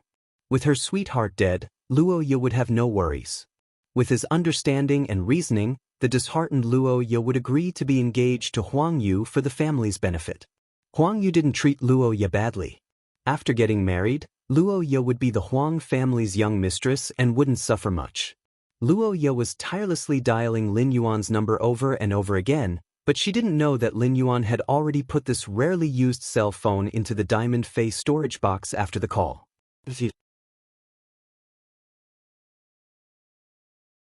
Chapter 1388. Soon, Huang Yu, Luo Ye, and Rode arrived at the Nanmu Plaza. Seeing the nearby Nanmu Plaza, Huang Yu quickly said to Rode, "Uncle Luo, flying Fays are prohibited in front. Why don't we park our flying Fays outside the plaza and walk in? If we fly any further, even I will be attacked by my cousin's guards." After hearing Huang Yu's words, Rode quickly stopped the flying poison dust moths and ordered them to land outside the Nanmu Plaza. When Rode heard Huang Yu's words, he quickly stopped the poison dust moths and ordered them to land in the outer area of the Nanmu Plaza. Then, he recalled the poison dust moths into his spiritual spatial zone. Huang Yu had always liked Luo Ye, so she respected Rode very much. After Rode recalled the poison dust moths, Huang Yu eagerly led Rode and Luo Ye into the Nanmu Plaza. The Nanmu Plaza was usually the most lively place in Nanmu City, but it was currently surrounded by a large number of armored guards. It was heavily guarded. The plaza was no longer filled with vendors and spirit chi professionals who were strolling around. Along the way, Huang Yu had been greeting these guards, and they all recognized her. On account of Huang Yu, these guards didn't take the initiative to stop Luo Ye and Rode. They allowed Huang Yu to bring them in. Rode's expression didn't look good when he saw the guards' behavior. From the guards' eyes, Rode could feel that they respected Huang Yu more than he did. After passing through layers of guards, Rode saw a tall man in a green fur coat standing in the middle of the square. This person was Zhang Tong. Zhang Tong was surrounded by the Zhang family's trusted subordinates. There weren't any people from the other Class 2 Creation Master clans, the Meng family and the Li family. This discovery put Rode's heart at ease. It seemed like the Luo family wasn't the only one excluded from Nanmu City's core circle. The other two Creation Master clans, the Meng family and the Li family, couldn't escape the fate of being excluded by the Zhang family either. When Huang Yu saw Zhang Tong, she quickly walked over and shouted, "Big brother Zhang Tong, I thought I was already quite early when I arrived 15 minutes earlier.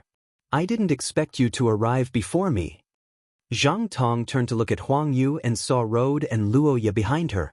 Zhang Tong turned to look at Huang Yu and saw Rode and Luo Ye not far behind her. Zhang Tong furrowed his brows slightly. Nanmu City was only so big, and as Huang Yu's cousin, Zhang Tong naturally knew that Huang Yu liked Luo Ye. Thus, Zhang Tong didn't say anything. Early that morning, Zhang Tong had already arrived at the Nanmu Plaza to make preparations. Although the Zhang clan was the local tyrant of Nanmu City, the size and resources of Nanmu City made it impossible for the Zhang clan to develop further. If he wanted the Zhang family to develop further, he needed to find a breakthrough or a backer. This backer was Jianli, who was about to arrive. He was from the Jian family. The Zhang family intended to make use of the Jian family's resources and connections in Shenmu's capital city, Shenlin City. The Jian family was also happy to control another Class 3 Creation Master clan in the border region. Moreover, Jianli and Zhang Tong had a personal relationship, so Jianli was willing to waste time on this trip. Huang Yu hurriedly explained when she saw the displeased look on Zhang Tong's face. "Brother Zhang Tong, Aya and Uncle Luo will follow behind me. I'll tell them not to cause any trouble. Well, I also want to bring Aya along to broaden her horizons." Upon hearing Huang Yu's words, Zhang Tong immediately knew what Huang Yu was planning.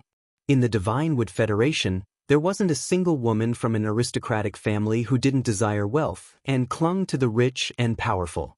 Huang Yu wanted to show off her connections in front of Luo Ye and use this to win her heart. As for Luo Ye, Zhang Tong didn't fancy her at all. Previously, the Zhang family had intended to choose a wife for Zhang Tong in Nanmu City. However, all the aristocratic women in Nanmu City were placed in front of Zhang Tong, and none of them caught his eye.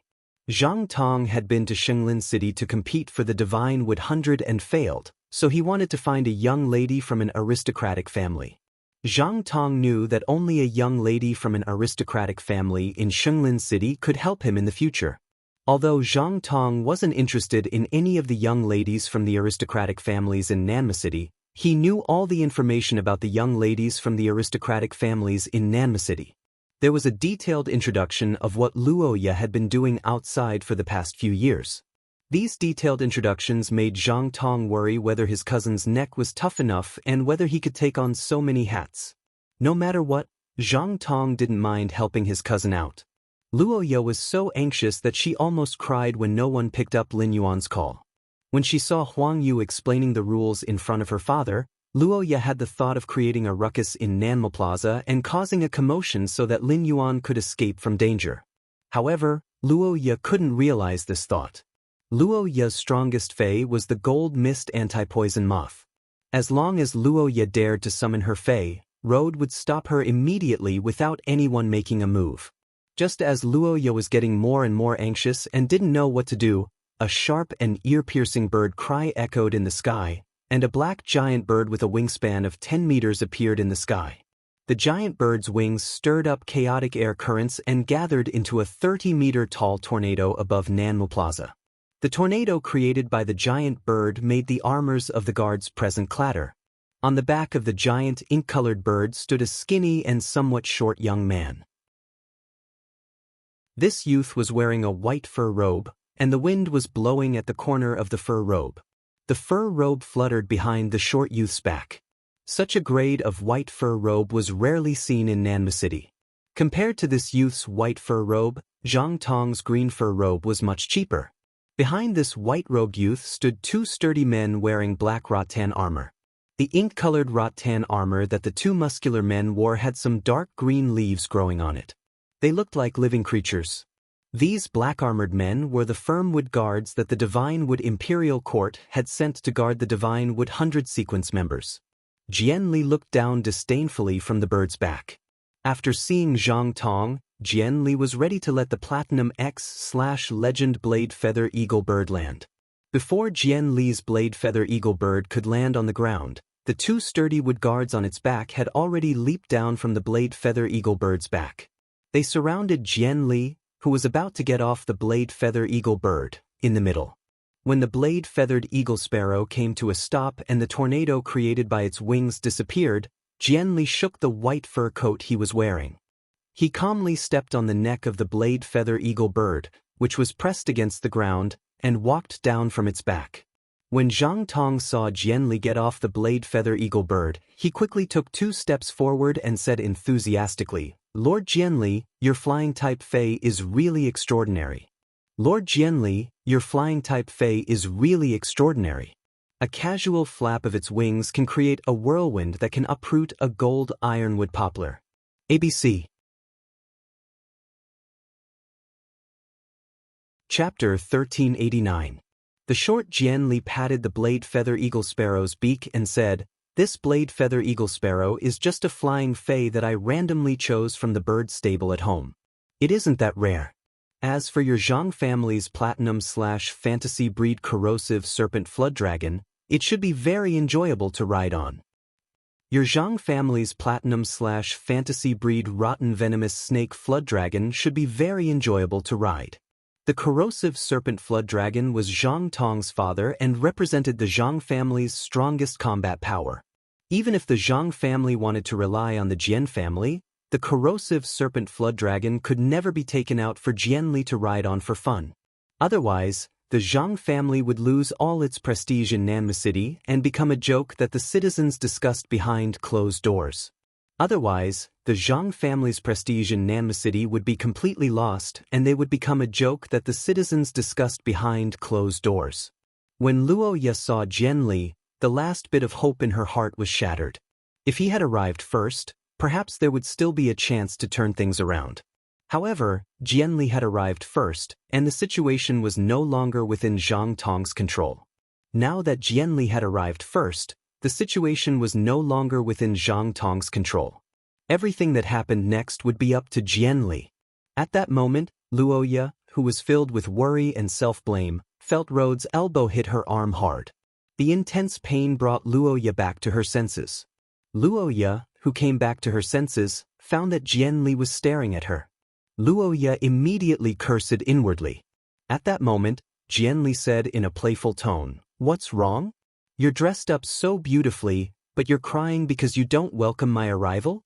Or are you disappointed because you've only heard rumors about me before and realized that I'm not tall?"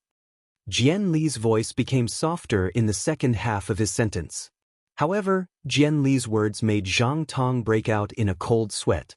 Zhang Tong knew that Jian Li hated it the most when others mocked his height. It was obvious that Luo Ye's crying expression had caused Jian Li to misunderstand. Zhang Tong didn't know if Luo Ye was disappointed by Jian Li's height. However, Luo Ye's crying expression when welcoming Jian Li was an original sin in itself. The Nanma City Plaza was heavily guarded, and outsiders weren't allowed to enter. The Luo family insisted on entering with Huang Yu and incurred Jian Li's wrath. Such behavior was simply slapping himself in the face. Luo Ye was merely a member of a Class 2 Creation Master clan. Did she really think that she was a young lady from one of those influential clans in the capital city's Holy Forest City? With Luo Ye's identity, she should be careful even when breathing in front of Jian Li. Was she worthy of Jian Li and marrying into the Jian family? Even Zhang Tong started to have an opinion about Huang Yu, who had attracted Luo Ye here. Luo Ye, who was worried about Lin Yuan, was shocked by Jian Li. He was so scared that he couldn't speak. Luo De, who was next to Luo Ye, was also panicking, but he saw that Luo Ye was in a daze and didn't come forward to talk to Jian Li. Road mustered his courage and said to Jian Li in a trembling voice, "Lord Jian Li, how could my daughter be disappointed in you? My daughter is crying because the 100-man team that I managed previously encountered a dimensional rift at the border and was annihilated. Only I managed to escape. Because of this, my daughter has been grief-stricken. I didn't expect that she would lose her composure in front of Lord Jian Li. Lord Jian Li, you are charming and charming. My daughter only dares to look up to you. How would she dare to have any other thoughts?" When Road had first spoken, Zhang Tong had thought that this matter might be over.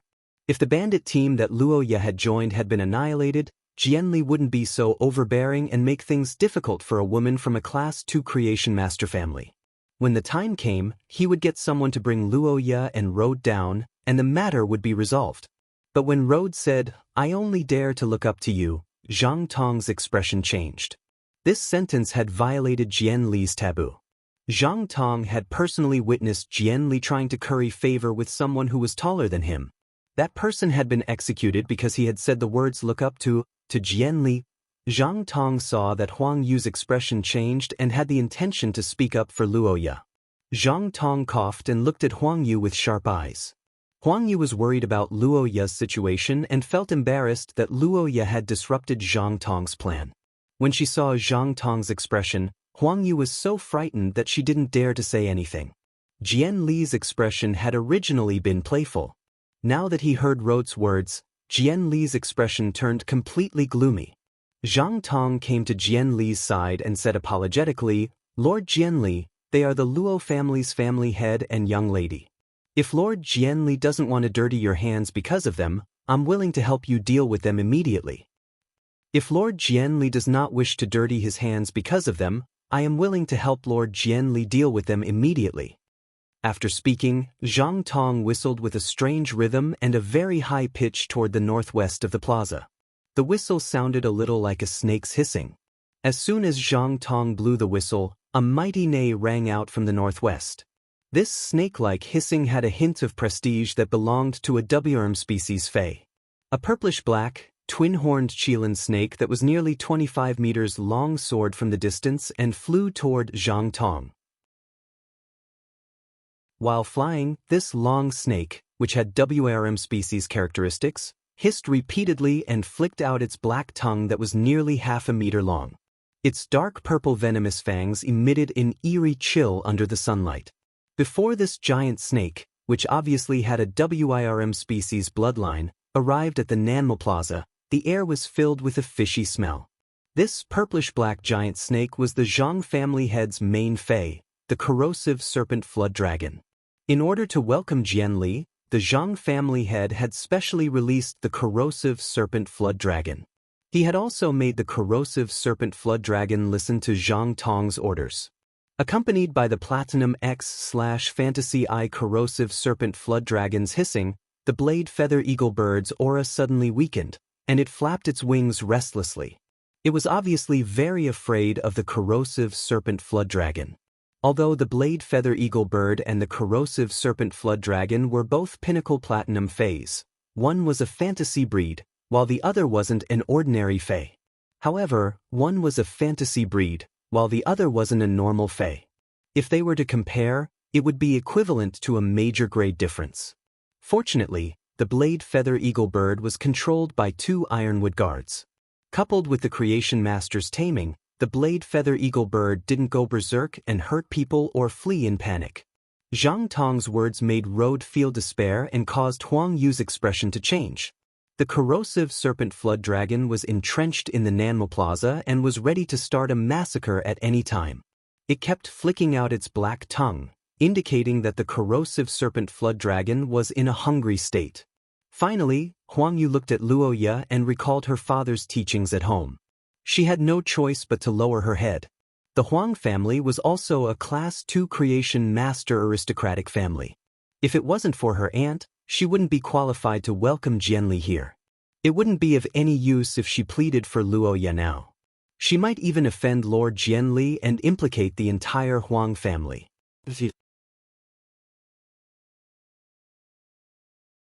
Chapter 1390. Huang Yu liked Luoya, but she didn't have the intention to die for her. At the moment of life and death, facing Zhang Tong, Jianli, and the terrifying corrosive snake flood dragon, Luoya realized that she wasn't as afraid as she imagined. Instead, her heart was abnormally clear. At that moment, Luoya suddenly felt resentful. In Nanma City, a Class 2 creation master clan didn't think about how to enhance phase, but to curry favor with a Class 3 creation master clan. When facing the Divine Wood 100, just a single glance from her had caused a calamity to befall her. How absurd was this? At that moment, Luoya understood that strength was the root of everything. Currying favor was just a shortcut. Compared to the fear of being swallowed by the corrosive snake flood dragon, when she thought of Jianli's overbearing and ruthlessness, she felt even more worried.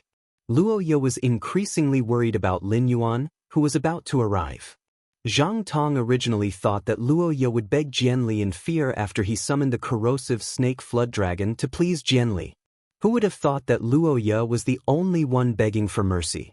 Zhang Tong could feel the growing impatience in Jianli's eyes when he saw Luoya crying and trembling in fear.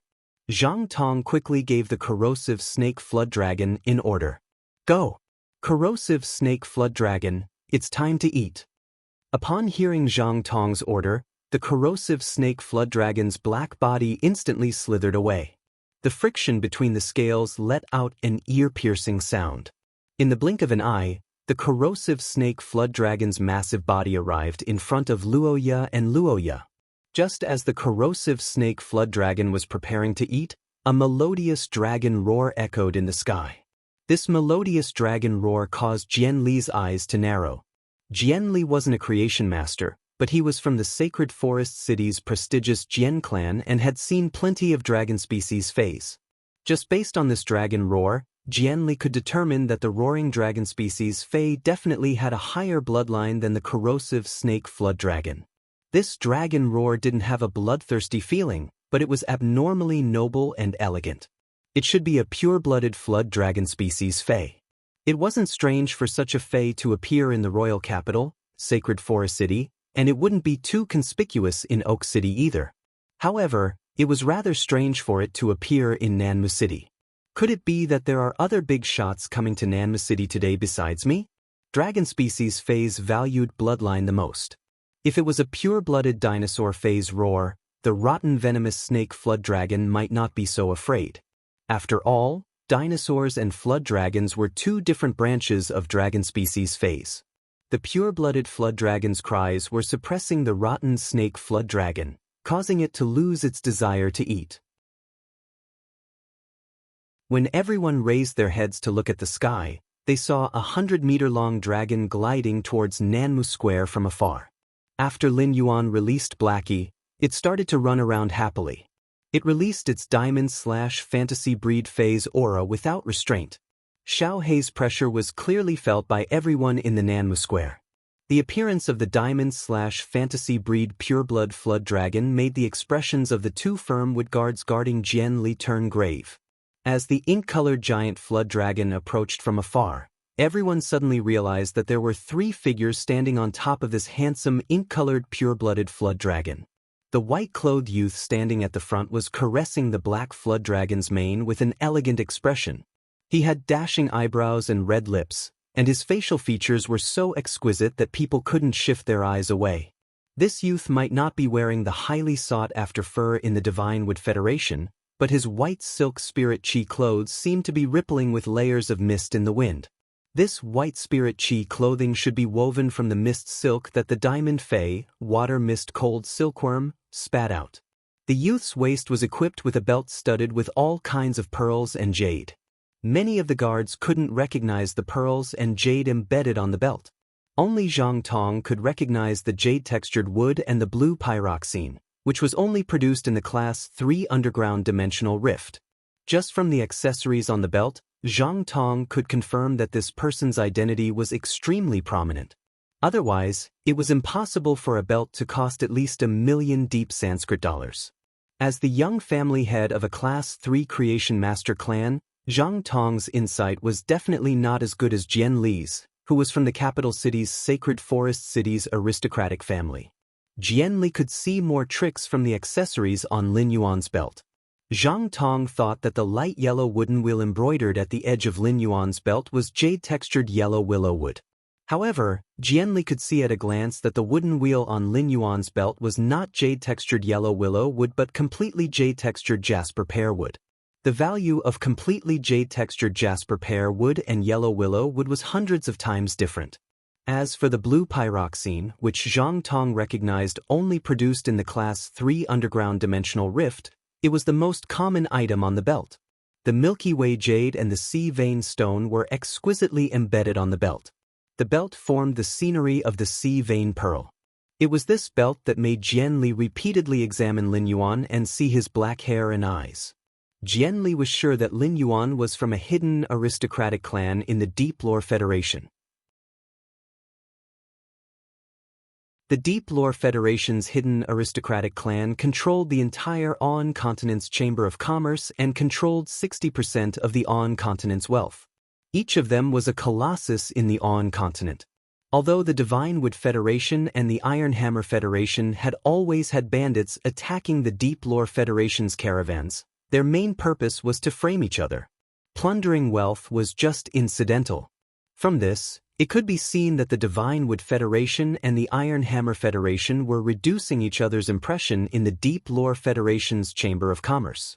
It was very important for the Divine Wood Federation and the Iron Hammer Federation to show the Deep Lore Federation's Chamber of Commerce's view. Because Jian Li was born in the Holy Forest City's Jian family, he would always know much more than ordinary people. This also made Jian Li more afraid of the Deep Lore Federation's aristocratic clans than Zhang Tong. It could be said that after confirming Lin Yuan's identity with a belt, Jian Li decided to rope him in. Even if he could not become Lin Yuan's friend after a round of roping, at the very least he would not become an enemy. When Jian Li looked behind Lin Yuan, he saw Lu Jie and Ji Feng behind him. Lu Jie was dressed in black armor, and Ji Feng was dressed in a black robe. Neither of them were wearing fur coats, but Jian Li could sense an extraordinary air of nobility coming from them. Lu Jie was a Radiance 100 sequence member and a disciple of the chief guard of the Radiant Spirit Guards. If Lu Jie came to the Divine Wood Federation with this identity, the Divine Wood Federation would specially hold a reception for him in the Divine Wood Royal Court to entertain him. At that time, the Divine Wood City's aristocratic clans would fight to the death for an invitation to join the reception. Ji Feng was very down and out when he met Lin Yuan, but he was indeed the young family master of the Whale Ocean Trade's Ocean Sky lineage, one of the 3 top factions. The aristocratic aura accumulated in his youth could not be erased no matter how hard he tried. Jianli could be sure that the 3 people on the Diamond/Fantasy Breed Black Flood Dragon all had extraordinary origins.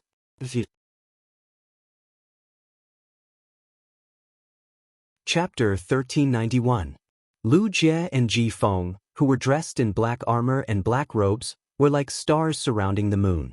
It was enough to show that Lin Yuan had the highest status among the 3 of them. Roha was ready to die calmly, but he heard a dragon roar from the sky. Luo Ye didn't expect it to be Lin Yuan. After all, Luo Ye knew too little about Lin Yuan. She only knew that he had a white cat with many tails. When the Black Flood Dragon got close, Luo Ye's eyes were immediately attracted to Lin Yuan after noticing him. Previously, Luo Ye had been traveling with Lin Yuan and would secretly size him up 5 or 6 times every minute. Luo Ye believed that she could see Lin Yuan's appearance very clearly. Although his facial features had not changed, the change in his bone structure made Luo Ye feel that he was much more handsome than before. It was difficult to conceal the nobility of his temperament. If Lin Yuan had such a temperament back then, no matter how dirty he had smeared his body, he would not have been able to resist. Luo Ye would not just treat him as a lost member of a small caravan. In the midst of despair, the white-robed youth arrived on a dragon, like a deity. Luo Ye was mesmerized by the fluttering hair on the forehead of the white-clothed youth. Lin Yuan, who was on Little Black's back, was confused. He didn't understand why Luo Ye wanted to meet him in such a crowded place. Moreover, most of the people in the Nanmu Square were guards. It wasn't as lively as Luo Ye had described. Why was there a platinum-level purplish-black snake in the square all of a sudden? In a city like Nanmu City, such a fae should be a very high-grade fae. Lin Yuan subconsciously used Morbius True Data to check this black snake's attributes. With one look, Lin Yuan could not help but twitch his mouth. This Platinum X/Fantasy Eye Rotten Snake Flood Dragon's low-grade skill and first exclusive skill indicated that it was good at taking the physical route. However, the person who nurtured this corrosive poisonous flood dragon serpent had lured it to develop on the path of poison. He had arbitrarily changed the phase development path and didn't use pure spirit chi to guide it. This meant that the corrosive venomous flood dragon might never have the chance to evolve its bloodline again. When poison-type phase were at silver, gold, and platinum, they indeed had combat power that far surpassed other phase of the other elements. But if he went further up, the poison-type phase would be of little value. When they arrived at Nanmu City, Lin Yuan patted Little Black's dragon horn and said, "Little Black, let's go to Nanmu City." "Little Black, don't disturb the people. Restrain your aura when you're in the city." Lin Yuan's action of touching the Little Black Dragon's horn almost caused it to go limp and fall from the sky. Previously, he had touched Blackie's dragon horn, which was the most sensitive part of a flood dragon fae. Blackie was very vexed. It had clearly told Lin Yuan not to touch the corners, so why was Lin Yuan touching them now? However, Blackie was not averse to Lin Yuan touching its dragon horn.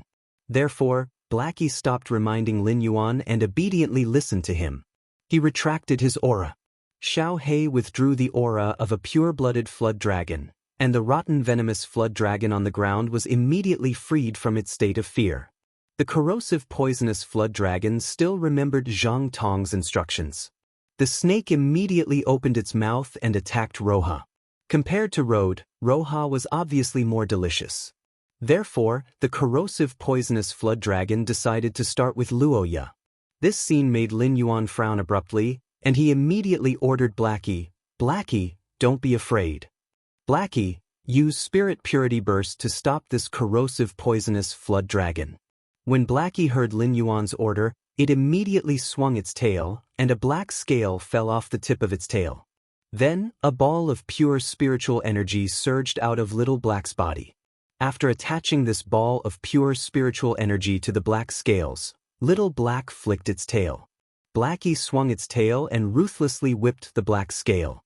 Just as the corrosive poisonous flood dragon was about to bite Roja, the black scale blasted on the corrosive poisonous flood dragon's body. It blasted a huge hole on the corrosive poisonous flood dragon's coiled body. Under the intense pain, the corrosive poisonous flood dragon raised its head and let out a painful hiss. Lin Yuan nodded with satisfaction when he saw Blackie's exclusive skill, Spirit Purity Burst. As an exclusive skill that Blackie had comprehended when it evolved into a fantasy breed, Blackie was naturally able to use it.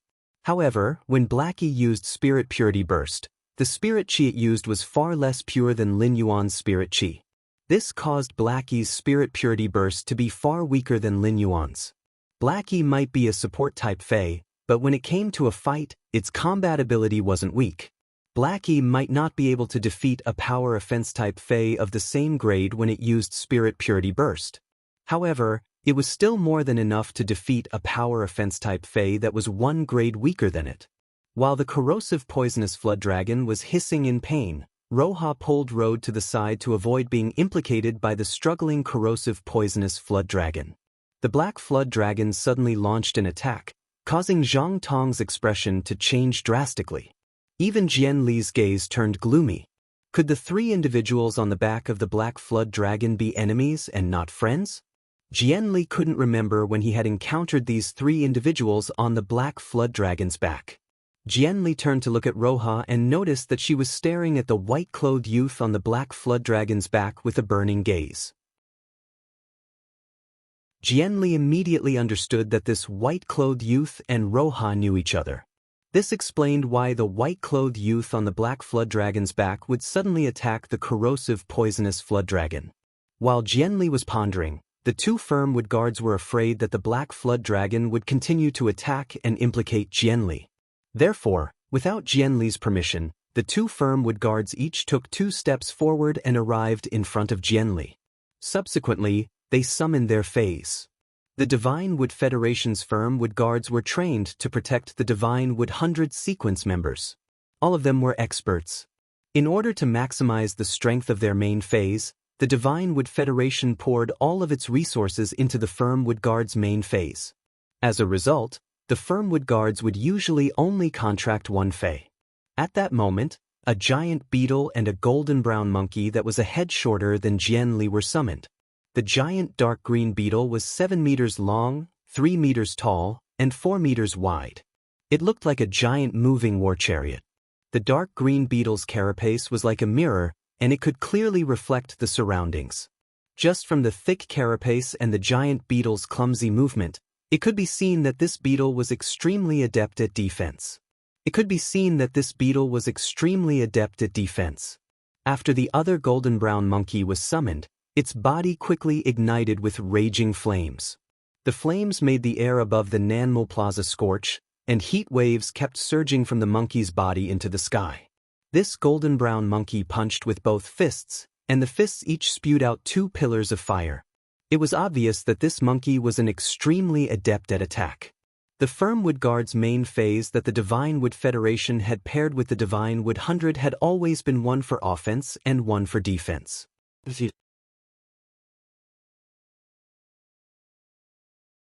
Chapter 1392.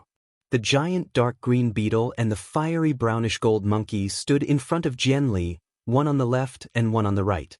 It immediately gave birth to a stance that seemed to be on par with the enormous inky flood dragon in the sky. When the 2 Ironwood guards had just summoned their Faes, Lin Yuan had used True Data to check on them. According to True Data, one of these 2 Faes was a Diamond X/Fantasy 4 Wood Bullet Insect. The other was a Diamond X/Fantasy V Exploding Fire Golden Monkey. The Wood Bullet Worm's combination of abilities and exclusive skills was outstanding. Its mirror-like back armor had the ability to reflect damage to a certain extent. However, if one were to compare them, the Wood Bullet Bug's potential was much lower than Chu Si's Golden Jadeite Yellow Butterfly. As for the explosive fire golden monkey, it was a combat fae that cultivated both physical and elemental attacks. There wasn't anything special about the skill, it was just average. However, faes that excelled in both physical and magical arts usually didn't have any weaknesses in combat. Be it the wood shield bullet insect or the explosive fire golden monkey, they were both considered pinnacle fantasy breed faes. The explosive fire golden monkey was only one step away from welcoming the world cleansing and becoming a myth breed. This meant that the two black-armored men in front of the short man were both peak king stage powerhouses. Lin Yuan's original intention was to find Luo Ye in Nanma City and obtain the walnut tree from her. He then took a look at Nanma City's market to see if there were any faes like the clear yang flower for sale. He also inquired about the market price of faes like the clear yang flower that could produce chi phenomena. If there were many plant faes that could produce weather phenomena in Nanma City, he planned to collect more of them in the city. This would allow Gray, who had been trapped in the spirit lock spatial zone, to increase its strength. In Nanma City, there weren't many plant faes that could produce weather phenomena. After he found Zhou Iran in Oak City, he would contact the Sincere E-Caravan. He wanted to see if he could use his relationship with the Sincere E-Caravan to obtain faes like the clear sunflower that could produce chi phenomena from the Deep Frost Chamber of Commerce in large quantities. However, the current situation was clearly different from what he had expected. When Jianli saw that the two Firmwood guards had summoned their main faes, he quickly prepared to berate them. If the faes were to assume an offensive stance, it would obviously make the atmosphere stiff. At that time, how would he be able to rope in and befriend the white-clothed youth on the back of the inky flood dragon? Before Jianli could ask the two sturdy wood guards to retrieve their faes, Lu Jie's expression suddenly turned cold. What Lu Jie hated the most was people targeting Lin Yuan. Since the other party dared to put on such an obvious offensive posture, then don't blame me for being impolite. The spiritual energy in Lu Jie's body, which had just been replenished by Little Black, surged again. At this moment, Lu Jie's consumption of spiritual energy was even crazier than when he had the insect queen create the hurricane owlet moths. Night Leaning Moon had upgraded Lu Jie's insect queen to Diamond X/Fantasy V. With such a grade, the insect queen could freely control the grade of the produced insect species phase. The level of the produced insects would be changed from normal to Diamond X/Fantasy V. However, because Lu Jie had always been using the insect C tactic, he rarely let the insect queen produce Diamond X/Fantasy breed insects. This time, Lu Jie did not choose to let the insect queen produce the hurricane owlet moths, plasma moths, and electric caterpillars, which required a lot of energy and insect protein to produce. Lu Jie chose to let the insect queen mass produce the insect species Fei, the flesh-mincing blade insect, at normal. One after another, the insect queen produced Diamond X/Fantasy I flesh-mincing blade insects in the belly of the dimensional light moths. One by one, the dimensional light moths threw the flesh-mincing blade insects out of their bellies. In an instant, nearly 100 Diamond X/Fantasy I flesh-mincing blade insects landed on the ground and gathered into a swarm. They crawled toward the Nanmu Square with a mighty momentum. A total of 300 flesh-mincing blade insects did not make any insect sounds while crawling. With every step forward, the dagger-like insect legs would pierce the limestone slabs on the ground. On the undamaged ground, terrifying scars were drawn one after another. If it was a Diamond X/Fantasy I flesh-mincing blade insect, the two sturdy wood guards would not be afraid. After a simple battle, the two sturdy wood guards commanded their fays to kill the Diamond X/Fantasy I flesh-mincing blade insects. After all, the wood bullet insect was a Fantasy 4 fey, while the explosive golden monkey was a Fantasy V. However, when the insects formed a swarm, things began to change. Over 300 Diamond/Fantasy breed insects were a terrifying combat power that Nanma City had never seen before. Such a team of flesh-mincing blade insects was enough to turn Nanma City into a living hell. Even Jian Li, who had seen big scenes, could not help but gasp when he saw the swarm of Diamond/Fantasy breed insect species phase. After doing all this, Lu Jie looked at Lin Yuan. He asked Lin Yuan if he wanted the flesh-mincing blade insects to attack the wood bullet insect and the explosive golden monkey. Lin Yuan shook his head gently at Lu Jie. The situation was unclear, so there was no need to make a move. The pinnacle king-class experts that he had to look up to a few months ago were no longer a threat to Lin Yuan. Killing those two pinnacle king-class experts would not benefit Lin Yuan at all. Just as Blackie was about to touch the ground, Lin Yuan waved his hand and stored Blackie in his spiritual spatial zone.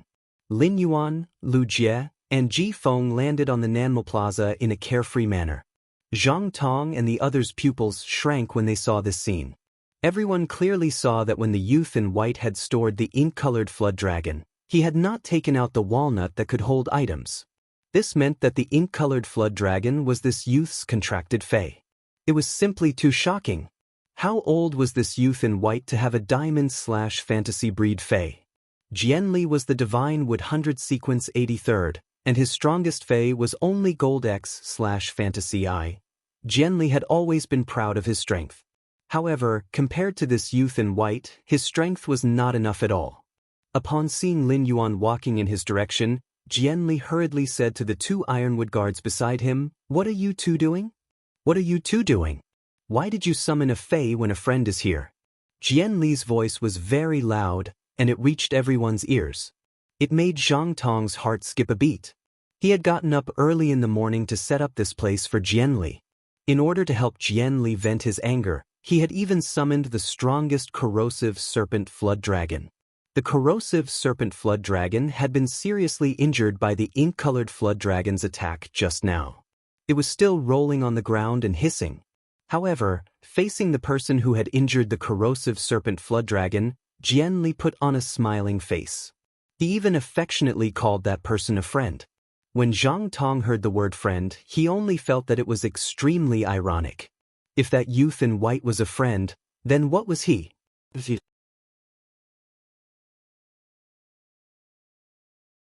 Chapter 1393. Lin Yuan did not know Jianli, so he ignored Jianli's greeting. Lin Yuan only knew Luoya, so he simply waved at her. He decided to ask about Luoya's situation first. Upon seeing Lin Yuan waving at her, Luoya hurriedly pulled the bewildered Roger and ran toward him. Previously, Rhodes' face was full of fear, thinking that he would be buried in the snake's stomach because of Roya's expression. Who would have thought that an ink-colored giant flood dragon would appear in the sky and save him and Luoya? Rhodes suddenly had a guess in his mind. Among the three people on the back of the enormous inky flood dragon, could one of them be Luoya's boyfriend? If he had known this would happen, he wouldn't have forced Luoya to interact with Huang Yu and marry into the Huang family. Didn't they see that even Lord Jianli was expressing goodwill towards the three people on the back of the inky black flood dragon? Seeing the young man in white waving to Luoya, Rhodes was even more sure of his guess. Slowly, Rhodes stopped trembling and straightened his back. It was as though Rhodes' status in the Nanmo Plaza had become higher than Zhang Tong and Jianli. Lin Yuan asked as he looked at Luoya, who had run in front of him. "Didn't we agree to meet here? What's going on here?" Upon hearing his question, Luoya lowered her head in embarrassment. Luoya turned to look in Zhang Tong and Jianli's direction and discovered that Zhang Tong was looking at her threateningly. Roha's eyes flashed. He hurriedly turned around and said to Lin Yuan, "Don't worry. I didn't know that Zhang Tong was here to welcome Lord Jianli, so I decided to meet him here."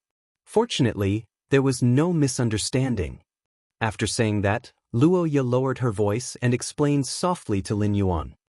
Zhang Tong is the young patriarch of a Class 3 Creation Master clan in Nanmo City.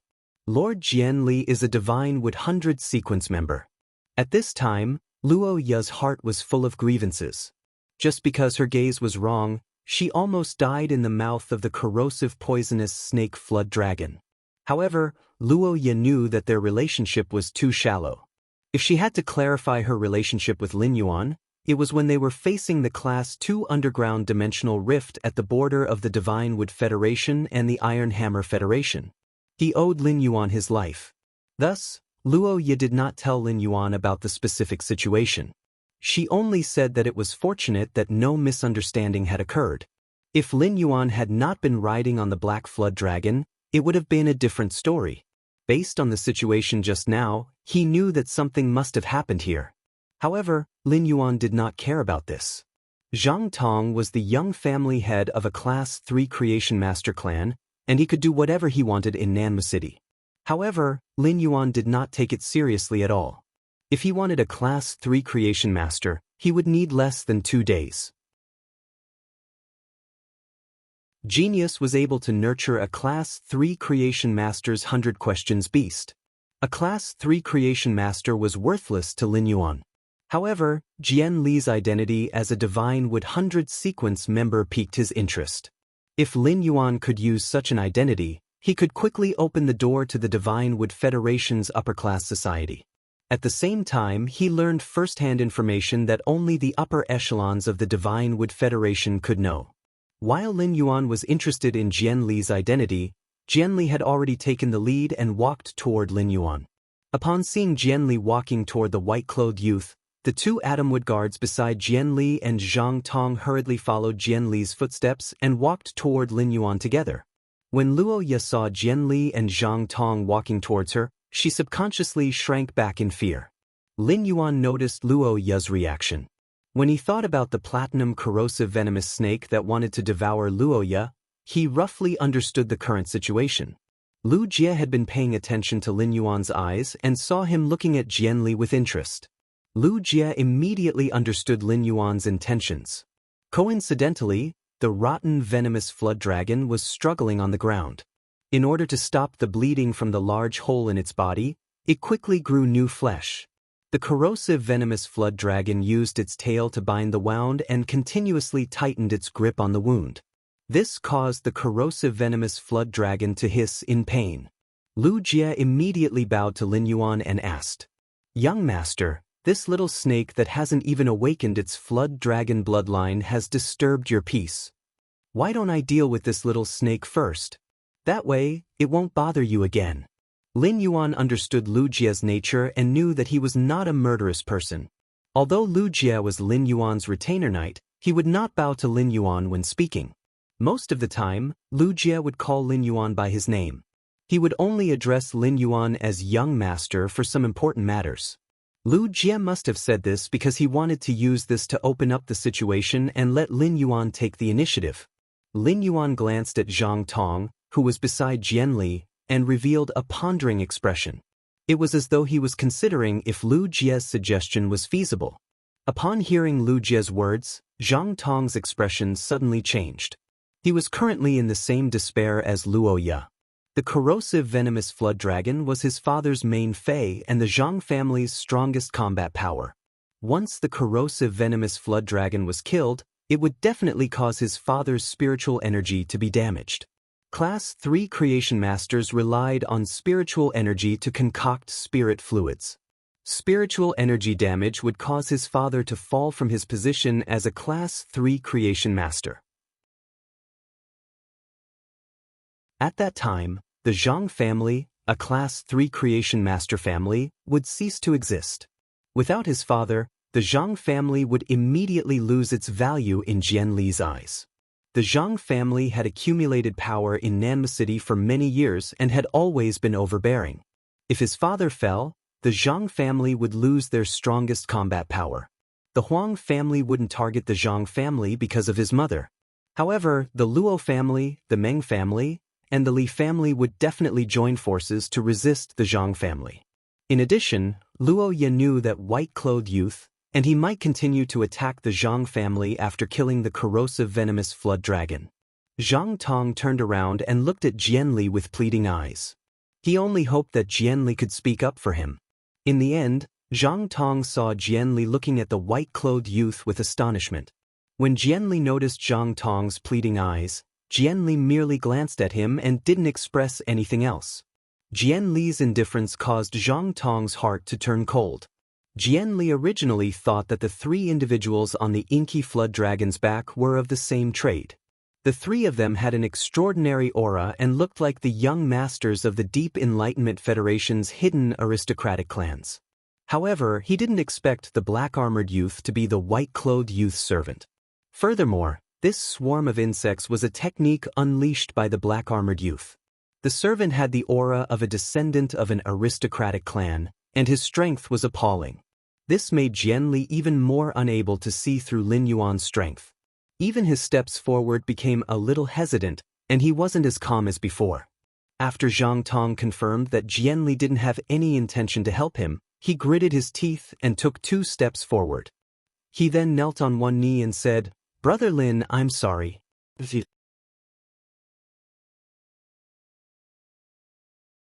Chapter 1394. Young Master, the corrosive snake flood dragon is my father's fae. I didn't mean to offend you. Pain is a phase instinct, but I didn't know that the corrosive snake flood dragon's hissing would make you feel noisy. I will immediately let the corrosive snake flood dragon leave this place so that it won't disturb you again. Zhang Tong's face was pale, but he was gritting his teeth and pleading. Lin Yuan had a rough idea of Zhang Tong's personality.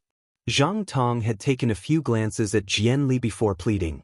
According to Luo Ye, Zhang Tong had welcomed Jianli here. It meant that Zhang Tong and Jianli had a certain friendship.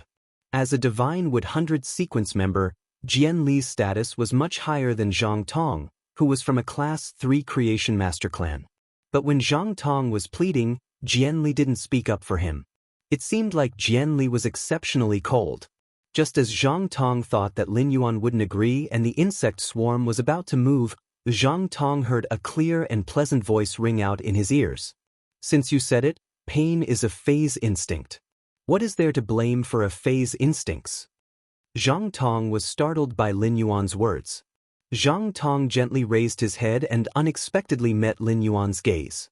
The youth's pure black eyes were as deep as the starry sky, and Zhang Tong felt as though he was staring into an unfathomable abyss. Jianli revealed a surprised expression when he heard that Lin Yuan had spared the corrosive snake flood dragon. Jianli took a step forward and said, "Zhang Tong, why aren't you thanking this young master again? If this young master releases the corrosive snake flood dragon, your Zhang family will have to thank this young master. Why don't you hold a thank you banquet for this young master in your Zhang family's auditorium tonight?"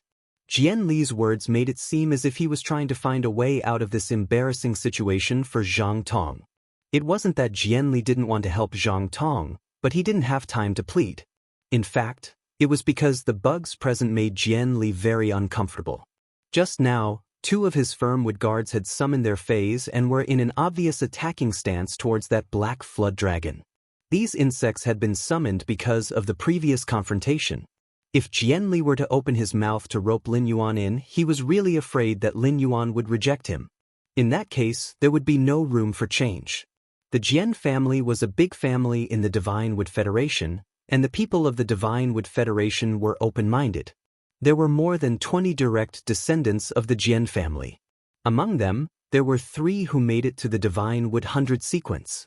Jianli was the youngest, and his ranking in the Divine Wood 100 sequence was the lowest. However, Jianli had always wanted to fight against his 2 brothers. It was just that he had never found a suitable opportunity. Now, Jianli regarded Lin Yuan as an opportunity that he might seize. In the great aristocratic families, even though everyone around them was related by blood, they were all cold. The only way was to climb up to the highest position. Only then could they enjoy power and splendor. This principle had been deeply engraved in Jianli's bones ever since he was sensible. Seeing that Zhang Tong didn't respond immediately, Jianli raised his leg and kicked Zhang Tong's calf. Only then did Zhang Tong come back to his senses from that pair of deep black eyes. Zhang Tong said hurriedly, "In order to express my gratitude to young lord, I would like to host a banquet in the family hall tonight to welcome young lord's arrival in Nanmu City. It's also a good opportunity to welcome Lord Jianli, who has also come from afar. I wonder if young lord has time?" Lu Jie's behavior and Lin Yuan's approach just now were to let Zhang Tong or Jianli build a suitable social occasion. Lin Yuan had just arrived in the Divine Wood Federation, and the help Luo Ye could give him was too little. This kind of grand social occasion was what Lin Yuan needed. "I will stay in Nanmu City for a day and leave before noon tomorrow. I will naturally be free at night." Zhang Tong turned to Luo Ye and rode and said, "Little Ye knows you, young lord. Little sister Ye knows you, young master." Little sister Ye knows where it is. I will have to trouble little Ye to bring young lord there. Luo Ye and Rode held their breaths when they heard that. They didn't expect that they would be personally invited to such an occasion by Zhang Tong. This was completely on account of Lin Yuan's face. Moreover, Zhang Tong's address of little Ye made Rode know that after today's incident, the Zhang family would also become a trusted aide of the Luo family. If the Zhang clan took in the Luo clan as their trusted aides, they would be able to develop well in Nanmu City like the Huang clan. Rode and Luo Ye immediately accepted Zhang Tong's invitation with joy. When Rode and Luo Ye led Lin Yuan, Lu Jie, and Ji Feng away from Nanmu Plaza to the Huang family, Zhang Tong stood up from the ground. When Zhang Tong stood up again, the way he looked at Jianli had completely changed. Although Zhang Tong's eyes were still filled with enthusiasm for Jianli, there was no longer any sincerity. Zhang Tong's decision to abandon the Zhang family without hesitation made Zhang Tong's heart turn cold. He knew that even if the Zhang family tried to curry favor with the Jian family, it would be like asking a tiger for its skin. They wouldn't be able to get any protection and might be abandoned at any time. Since the white-clothed youth was attending the banquet with the Zhang family tonight, could he get rid of Jianli and cooperate with the white-clothed youth? The white-clothed youth came from the Deep Enlightenment Federation and was dressed so luxuriously. He must have a lot of resources in the Chamber of Commerce. As long as a large Chamber of Commerce established a branch in Nanmu City, the city's economy would develop rapidly in a short period of time. Of course, this was just Zhang Tong's wishful thinking. Nanmu City's geographical location determined that the Chamber of Commerce couldn't establish a branch in the city. However, if the Zhang family could work for the white-clothed youth in the future, the Zhang family might be able to develop better than having a Chamber of Commerce establish a branch in Nanmu City. Everyone present had their own thoughts. Zhang Tong had originally planned to personally bring Jianli back to the Zhang family to rest. However, Zhang Tong was already disappointed with Jianli, so he found an excuse to clean up the mess at Nanmu Plaza. He let the injured corrosive venomous snake flood dragon bring Jianli and 2 Atomwood guards to the Zhang family on the blade feather eagle sparrow. After Jianli and the 2 Atomwood guards left, Zhang Tong heaved a sigh of relief and immediately saw the ashen-faced Huang Yu. Zhang Tong walked forward with an angry expression and stood beside Huang Yu without saying a word. When Huang Yu saw that everyone had left, she gritted her teeth and said angrily to Zhang Tong, "Cousin, could Luo Ye and that person already be together? Cousin, is it possible that Roha and that person are already together?" On the way here, Luo Ye kept making calls on her cell phone. It is likely that she was calling that person. "I want to go home now and ask my father to ask Uncle Luo. If there's nothing going on between Aya and that person, I want to get engaged to Aya immediately." Before Huang Yu could finish speaking, Zhang Tong viciously slapped him across the face. Zhang Tong had used all his strength in this slap, causing Huang Yu, who was 1.8 meters tall, to stumble.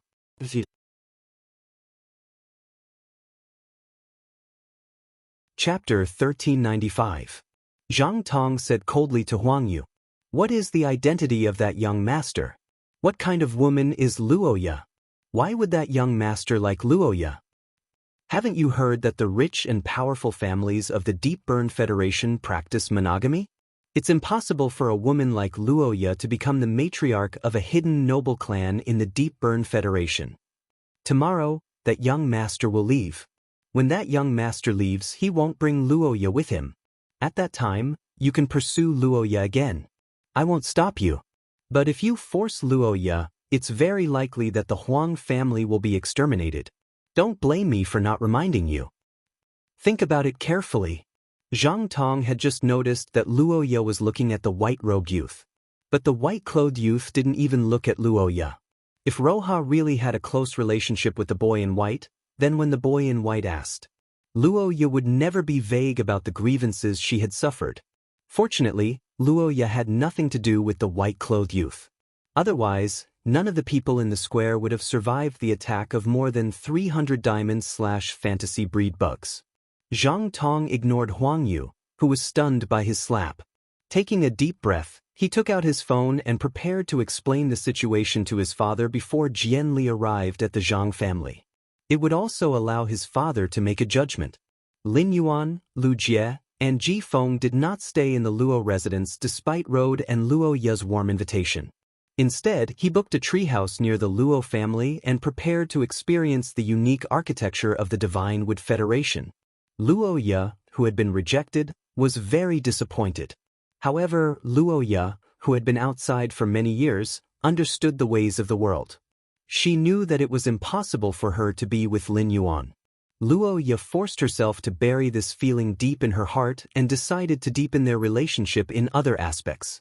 Luo Ye changed the topic and said, "Lin Yuan, stay in this treehouse first and then come to my house to have a simple meal. I'll give you the walnut tree that you need." Road knew that Luo Ye was going to give the storage walnut tree to Lin Yuan, so he quickly slapped his thigh and said, "Our Luo clan has the most walnut trees among the 4 two-star clans, except for those seedlings that I've transplanted and whose survival is uncertain. There are a total of 26 walnut trees that can produce walnuts. If you want, I can give all of these walnut trees to you." Road calculated in his heart, thinking that someone like Lin Yuan would definitely not take the Luo family's walnut tree for free. Road also didn't think that it was possible for his daughter, Roya, to be with Lin Yuan. However, through Luo Ye and Lin Yuan's relationship, it was still possible to climb up the tree that was Lin Yuan. Lin Yuan's main purpose in going to the Divine Wood Federation this time was to obtain the storage walnut tree. This was to ensure that he could freely travel between the Radiance Federation and the Divine Wood Federation. Otherwise, when he returned this time, he would have to rely on the ethereal jellyfish's gold rank skill to harvest the condensed space crystals. Thus, Lin Yuan gladly agreed to Luo Ye's invitation. He was going to head to the Luo family's residence to take a look and see if the object storing walnut tree was easy to nurture and how long it would take to produce a batch of object storing walnuts. After successfully settling down in the treehouse, Lin Yuan and Lu Jie set off for the Luo family's residence. Ji Feng stayed in the treehouse and released his 2 fays, the Karma Sword Orchid and the Command Water Lotus. He also let the humanoid Karma Sword Orchid and the Command Water Lotus stay in Nanma City to investigate the situation. One was to head to Oak City and investigate it in advance. Ji Feng took over Lu Jie's position as scout. On the one hand, he used the Karma Sword Orchid and the Command Water Lotus to investigate. On the other hand, he perfected the topographic maps of Nanma City and Oak City.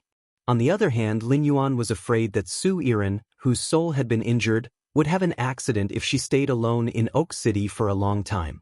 Su Yiren was a talent that Lin Yuan valued very much and was very useful for his development in the Divine Wood Federation. In particular, Su Yiren's identity as a former Dark Envoy was also equivalent to a kind of resource. If Lin Yuan wanted to target the Dark Continent, as long as Su Yiren was there, everything could be justified. The Command Water Lotus could heal soul injuries, so going to Oak City was the most suitable. Ever since Lin Yuan had treated Ji Feng, he had been cautious in the Radiance Federation. During his time in the Listening Heron Chamber of Commerce, Ji Feng had received Lin Yuan's instructions to return to the mansion. In order to prevent being noticed by the people from the Whale Ocean Chamber of Commerce, he had hardly gone out. Now that he could send out the Karma Sword Orchid and the Command Water Lotus to move freely outside, Ji Feng felt the taste of freedom that he had not felt in a long time. After Lin Yuan and Lu Jie arrived at the Luo family, Luo Ye hurriedly set off to the backyard to pick fresh fruits. Road arranged for the servants to prepare the meals with the highest specifications. Road welcomed Lin Yuan to the main seat and left the second seat for Lu Jie. Road sat in the guest seat cautiously as if Lin Yuan was the owner of this mansion. Road, who was sitting in the guest seat, had been racking his brains on how to find a topic to chat with Lin Yuan. Road was really afraid that if he said something wrong and offended Lin Yuan, it would bring disaster to the Luo family. Even Zhang Tong and Lord Jianli wanted to curry favor with him, so the Luo family did not have the ability to offend him. In his anxiety, Road subconsciously took out 2 red jade-like walnuts from his sleeve. He skillfully played with them in his hand. When Lin Yuan saw what Road was playing with, he did not immediately recognize that they were walnuts. He had sensed the spatial energy and used Morbius True Data to check the 2 red jade-like objects. Only then did he confirm that they were silver/epic walnuts. When Rode found that Lin Yuan was interested in the walnuts in his hand, the smile on his face froze, and he revealed a reluctance. After hesitating for a long time, Rode gritted his teeth and handed the 2 red jade-like walnuts to Lin Yuan. "My lord, these are walnuts that I have been playing with for 7 or 8 years. They are at silver/epic. Look at this pair of walnuts. They have a big belly, high navel, and smooth texture. They are a great match. If you like them, I might as well give them to you." Upon hearing that, Lin Yuan immediately understood what was going on. It turned out that Rode had the habit of playing walnuts. Lin Yuan had seen normal silver walnuts before, and they were brownish-yellow in color and not very eye-catching. The reason why the walnuts in Rode's hand were red jade-like should be because he had been playing with them for 7 years. In his previous life, Lin Yuan had seen many old men holding a pair of matched walnuts in their hands and playing with them. However, in this life in the Radiance Federation, Lin Yuan had never found a group of people with such a hobby.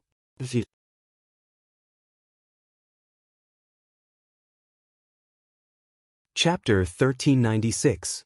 Judging from how Rode treated the pair of walnuts as if they were his treasures, it seemed like they were Rode's treasures. Lin Yuan had always thought that the walnuts were storage tools for the Divine Wood Federation's spirit chi professionals. Now, it seemed that the walnuts had other additional values. If it was only used as a storage tool, naturally, the higher the grade of the walnut, the stronger its storage ability. After listening to Luo Ye's introduction of the walnuts along the way, Lin Yuan found that they really had an advantage compared to the Fey storage box. When the walnut's quality was promoted to legend, it would automatically divide into many core rooms, and each core room could store a living Fey. This ability to automatically divide space was not available in the Fey storage box produced by Ostrich Logistics. Of course, this characteristic of the walnut also made it necessary to do Fey trading in the Divine Wood Federation. There had to be a legend walnut. This made it necessary to have a very high threshold to do Fey trading in the Divine Wood Federation. Only major factions could do it. The higher the grade of the Fey, the easier it was to reach legend. A diamond/legend walnut tree required a Class 3 Creation Master to carefully nurture it for a long time. Moreover, the walnut could only be used a limited number of times. Each time it was accessed, it would consume the storage energy in the walnut. This made the walnut a consumable even if it reached diamond/legend. Lin Yuan had no interest in the walnut that Rode was going to give him. In the end, playing with the walnut was to let the skin and the walnut come into full contact. The walnut absorbed the grease from the player's hand and changed its appearance. Lin Yuan did not want to use his palm to feel something that had been soaked in the man's sweat for 7 years. Even if the appearance of this pair of walnuts was not bad, a Class 2 Creation Master would not be able to nurture a silver/epic object holding walnut. To nurture a silver/epic walnut, one would need at least a low-rank Class 4 Creation Master. There were no low-rank Class 4 Creation Masters in Nanma City. This meant that this pair of silver/epic walnuts must have been bought by Rode at a high price. Lin Yuan thought about the pursuit of walnuts by those antique enthusiasts in his previous life. Lin Yuan roughly speculated that the price of the walnuts should be the lower the grade and the higher the quality, the more expensive it would be. Perhaps the low-level, high-quality walnut itself was a luxury in the Divine Wood Federation. Lin Yuan intended to ask Rode about this conjecture. If that was the case, it would be the same as Lin Yuan finding a way to make money. "I have my own pet. Since you've been playing with this pair of walnuts for 7 years, it's enough to show your love for this pair of walnuts. I never do things that take away other people's love." The base of your object storing walnuts is silver/epic. I wonder how much a pair of silver/epic object storing walnuts are worth. Upon hearing Lin Yuan's words, Rode revealed a surprised expression. Walnuts were very popular in the Divine Wood Federation. Patriarchs and direct descendants of clans with a bit of status would definitely get a pair of walnut plates to play with. Speaking of the silver/epic quality walnut, he still felt his heart ache at the thought of it. For the sake of this pair of walnuts, Rode basically used half of the Luo family's resources as a bargaining chip. In the end, he snatched the pair of silver/epic walnuts from the hands of the Meng family head. Because of this, the Luo family and the Meng family became enemies. The Luo family and the Meng family had been fighting for the past 7 years, and they had often tried to trip each other up. It was precisely because of the dispute over this pair of object-storing walnuts. However, this pair of object-storing walnuts had been fought over many times when Rode had attended gatherings. It had helped Rode gain face. If Lin Yuan was from the Deep Brahmin Federation's hidden wealthy clan, it was impossible for him not to know the price of the object-storing walnuts. Although the object-storing walnuts were popular in the Divine Wood Federation, the creation masters who really cultivated them were often the creation masters of the Deep Brahmin Federation. The creation masters of the Divine Wood Federation set up their own clans, and their time and experience were used to improve their clan's strength. They simply did not have that many resources to tilt on toys like the object-storing walnuts. If they were to be attacked because they were weaker than other creation master clans because of cultivating the object-storing walnuts, that would truly be losing their will to play with toys. Just as Rode had some doubts about Lin Yuan, his gaze fell on Lin Yuan's belt. Lin Yuan's belt immediately dispelled Rode's doubts. To be able to use such a luxurious item, who else could this white-clothed youth be if not a member of the Deep Brahmin Federation's hidden wealthy clan? Rode explained. In order to exchange for low-grade and high-quality object-storing walnuts, one usually has to exchange items. If I have to convert them into Deep Brahmin dollars, I spent 8 million Deep Brahmin dollars when I bought this pair of object-storing walnuts. Upon hearing Rode's price, Lin Yuan secretly clicked his tongue. The price of the object-storing walnuts was really high. The purchasing power of the Deep Brahmin dollars and Radiance dollars was basically equal. 8 million Radiance dollars could buy a relatively ordinary silver/epic Fey in the Radiance Federation. On the way from the Nanmu Square to the Luo family's residence, Lin Yuan had paid special attention to the Divine Wood Federation's prices. In terms of other items, the Divine Wood Federation and the Radiance Federation's prices were basically the same. However, there was such a huge difference in the purchasing power of the object-storing walnuts. On the one hand, the object-storing walnuts were indeed too popular in the Divine Wood Federation. On the other hand, it showed that the Divine Wood Federation's high-class creation masters were indeed in short supply. Lin Yuan thought to himself, can I empty the entire Divine Wood Federation's resources with just low-grade and high-quality object-storing walnuts? Not to mention the bronze/epic object-storing walnuts, even if Lin Yuan wanted to take out the bronze/legend object-storing walnuts, it would be a piece of cake. However, in the Divine Wood Federation, Lin Yuan would not take out the bronze/legend object-storing walnuts. The bronze/legend object-storing walnuts were equivalent to telling the people of the Agawan continent. This world had the existence of the bronze/legend object-storing walnut tree. The existence of the bronze/legend object-storing walnut tree was equivalent to a Class 5 creation master. The appearance of a Class 5 creation master would make the imperial courts of the 3 major federations feel unprecedented pressure.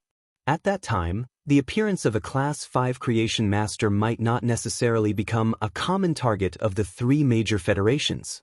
He might become the common enemy of the 3 major federations. This was completely unnecessary for Lin Yuan. However, if he only took out the bronze/epic object-storing walnuts, he would not have so many concerns. At that moment, Lin Yuan heard Rode continue speaking. I heard that a pair of silver/legend object-storing walnuts appeared in Oak City. That pair of silver/legend object-storing walnuts was auctioned for a high price of 31 million Deep Brahmin dollars. In the end, it was auctioned to Oak City's second-largest family, the Fan family.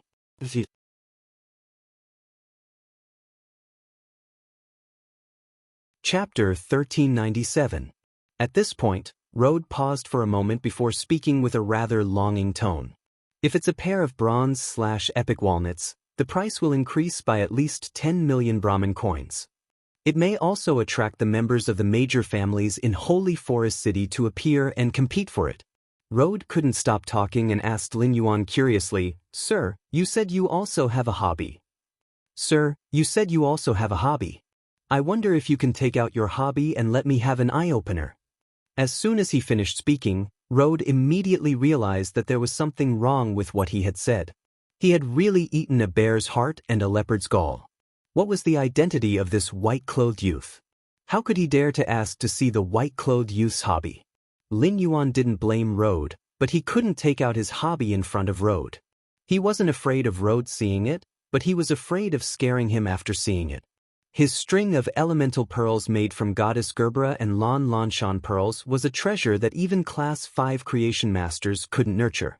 As long as Lin Yuan took out such a thing in the Divine Wood Federation, he would immediately become the target of public criticism. Rode felt that he had violated a taboo and didn't dare to continue speaking. Luo Ye had already walked over with a fruit platter. There were only a small portion of all kinds of fruits in the fruit platter. More than 30 kinds of fresh fruits were placed in the fruit platter, giving off a tempting fruity fragrance. The entire room was filled with the sweet fragrance of flowers and fruits. The crushed ice at the bottom of the bowl and plate made these freshly picked fruits look more moist. Lin Yuan thought, the Divine Wood Federation is indeed a federation rich in plant phase. Lin Yuan hadn't eaten a small half of the fruits in this fruit platter. He could take a part of the phase that produced these fruits and cultivate them in the swamp world as a food-type material reserve. After Luo Ye put the fruit platter on the table, she took out 2 small trees that were 4 meters tall. Although these 2 small trees were only 4 meters tall, the diameter of the tree trunk was nearly half a meter long. 2 people needed to stretch their arms together to hug the tree trunk. The thickness of such a tree trunk was not proportional to its height. It made the 2 small trees look a little funny. However, Lin Yuan knew that after the height of a tree reached a certain level, there would be no obvious change. The thickness of the trunk had a lot to do with the age of the tree. With a diameter of nearly half a meter, it meant that these 2 walnut trees might really be 300 years old, just as Rode said. Lin Yuan didn't stand on ceremony and accepted the 2 walnut trees that Luo Ye had given him. During the meal, Lin Yuan deliberately asked Luo Ye if she had a fei like the clear yang flower that could produce qi phenomena. What surprised Lin Yuan was that the Luo family didn't have such a fei. However, he found out from Luo Ye where to obtain the clear yang flower, mist wind grass, snow crystal orchid, yin fog sunflower, and other feis that could change the weather. Such feis were usually used by Class 3 creation masters and above to decorate gardens or indoor environments. 7 years ago, the Luo clan had a few pots of snow crystal orchids and yin fog sunflowers. However, these snow crystal orchids and yin fog sunflowers were exchanged for the pair of silver/epic walnuts. From Luo Ye's words, he knew that this fei that could produce weather changes was not cheap. However, regardless of whether it was noble or lowly, Lin Yuan did not take it to heart. In any case, no matter how expensive it was, the bronze/epic walnuts could easily be settled. After understanding the value of feis that could produce weather changes, Lin Yuan did not intend to ask Zhang Tong and Jian Li again during the evening reception. Since the Luo family could obtain such things before, it meant that they were not considered rare. In a big city like Oak City, he could use the sincere merchant caravan's relationship with equivalent money or supplies. He could easily obtain large quantities from the Deep Frost Chamber of Commerce. At that time, even if Gray did not absorb the outside world's qi phenomena, it could still smoothly increase its strength. After the meal, Lin Yuan rejected Luo Ye and Rode's invitation to stay. After making an appointment to go to the Zhang family at night, Lin Yuan and Lu Jie returned to the treehouse where they were staying. Lin Yuan immediately entered the Spirit Lock spatial zone and prepared to study how to nurture these 2 walnut trees. Chaimi had left the range of Huey's coverage.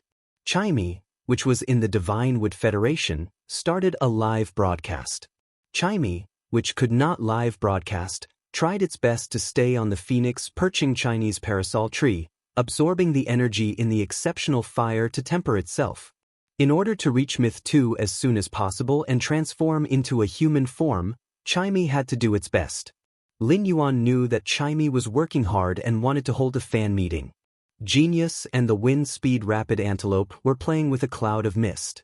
The Wind Speed Rapid Antelope stood in front of Genius to prevent the cloud from touching Genius. It was like a game of eagle catching a chick.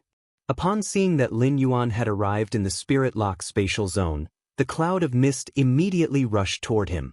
Lin Yuan opened his hands and closed them when the mist was close.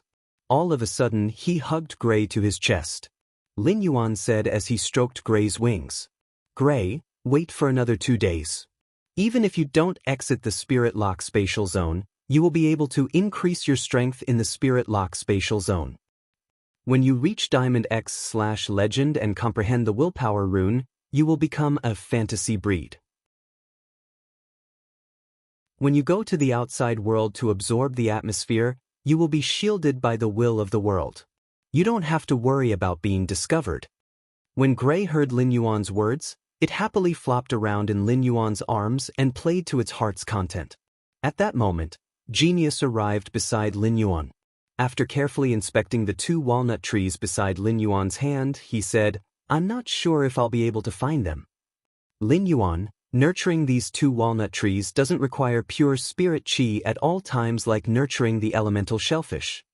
If you want the material-containing walnut tree to bear more material-containing walnuts, all you need to do is to constantly provide the material-containing walnut tree with nutritious liquid. App, it's really not bad. It's worth installing. It actually supports both Android and Apple phones. Currently, Fat Orange and I have buried over 40 types of swamp soil on each hectare of land in the swamp world. It's just right to use this land to nurture the walnut trees. If we use the life form sacrificial fire to roast these walnut trees, we will be able to produce a batch of fruits in a week. But it will take at least a month for the fruits to ripen.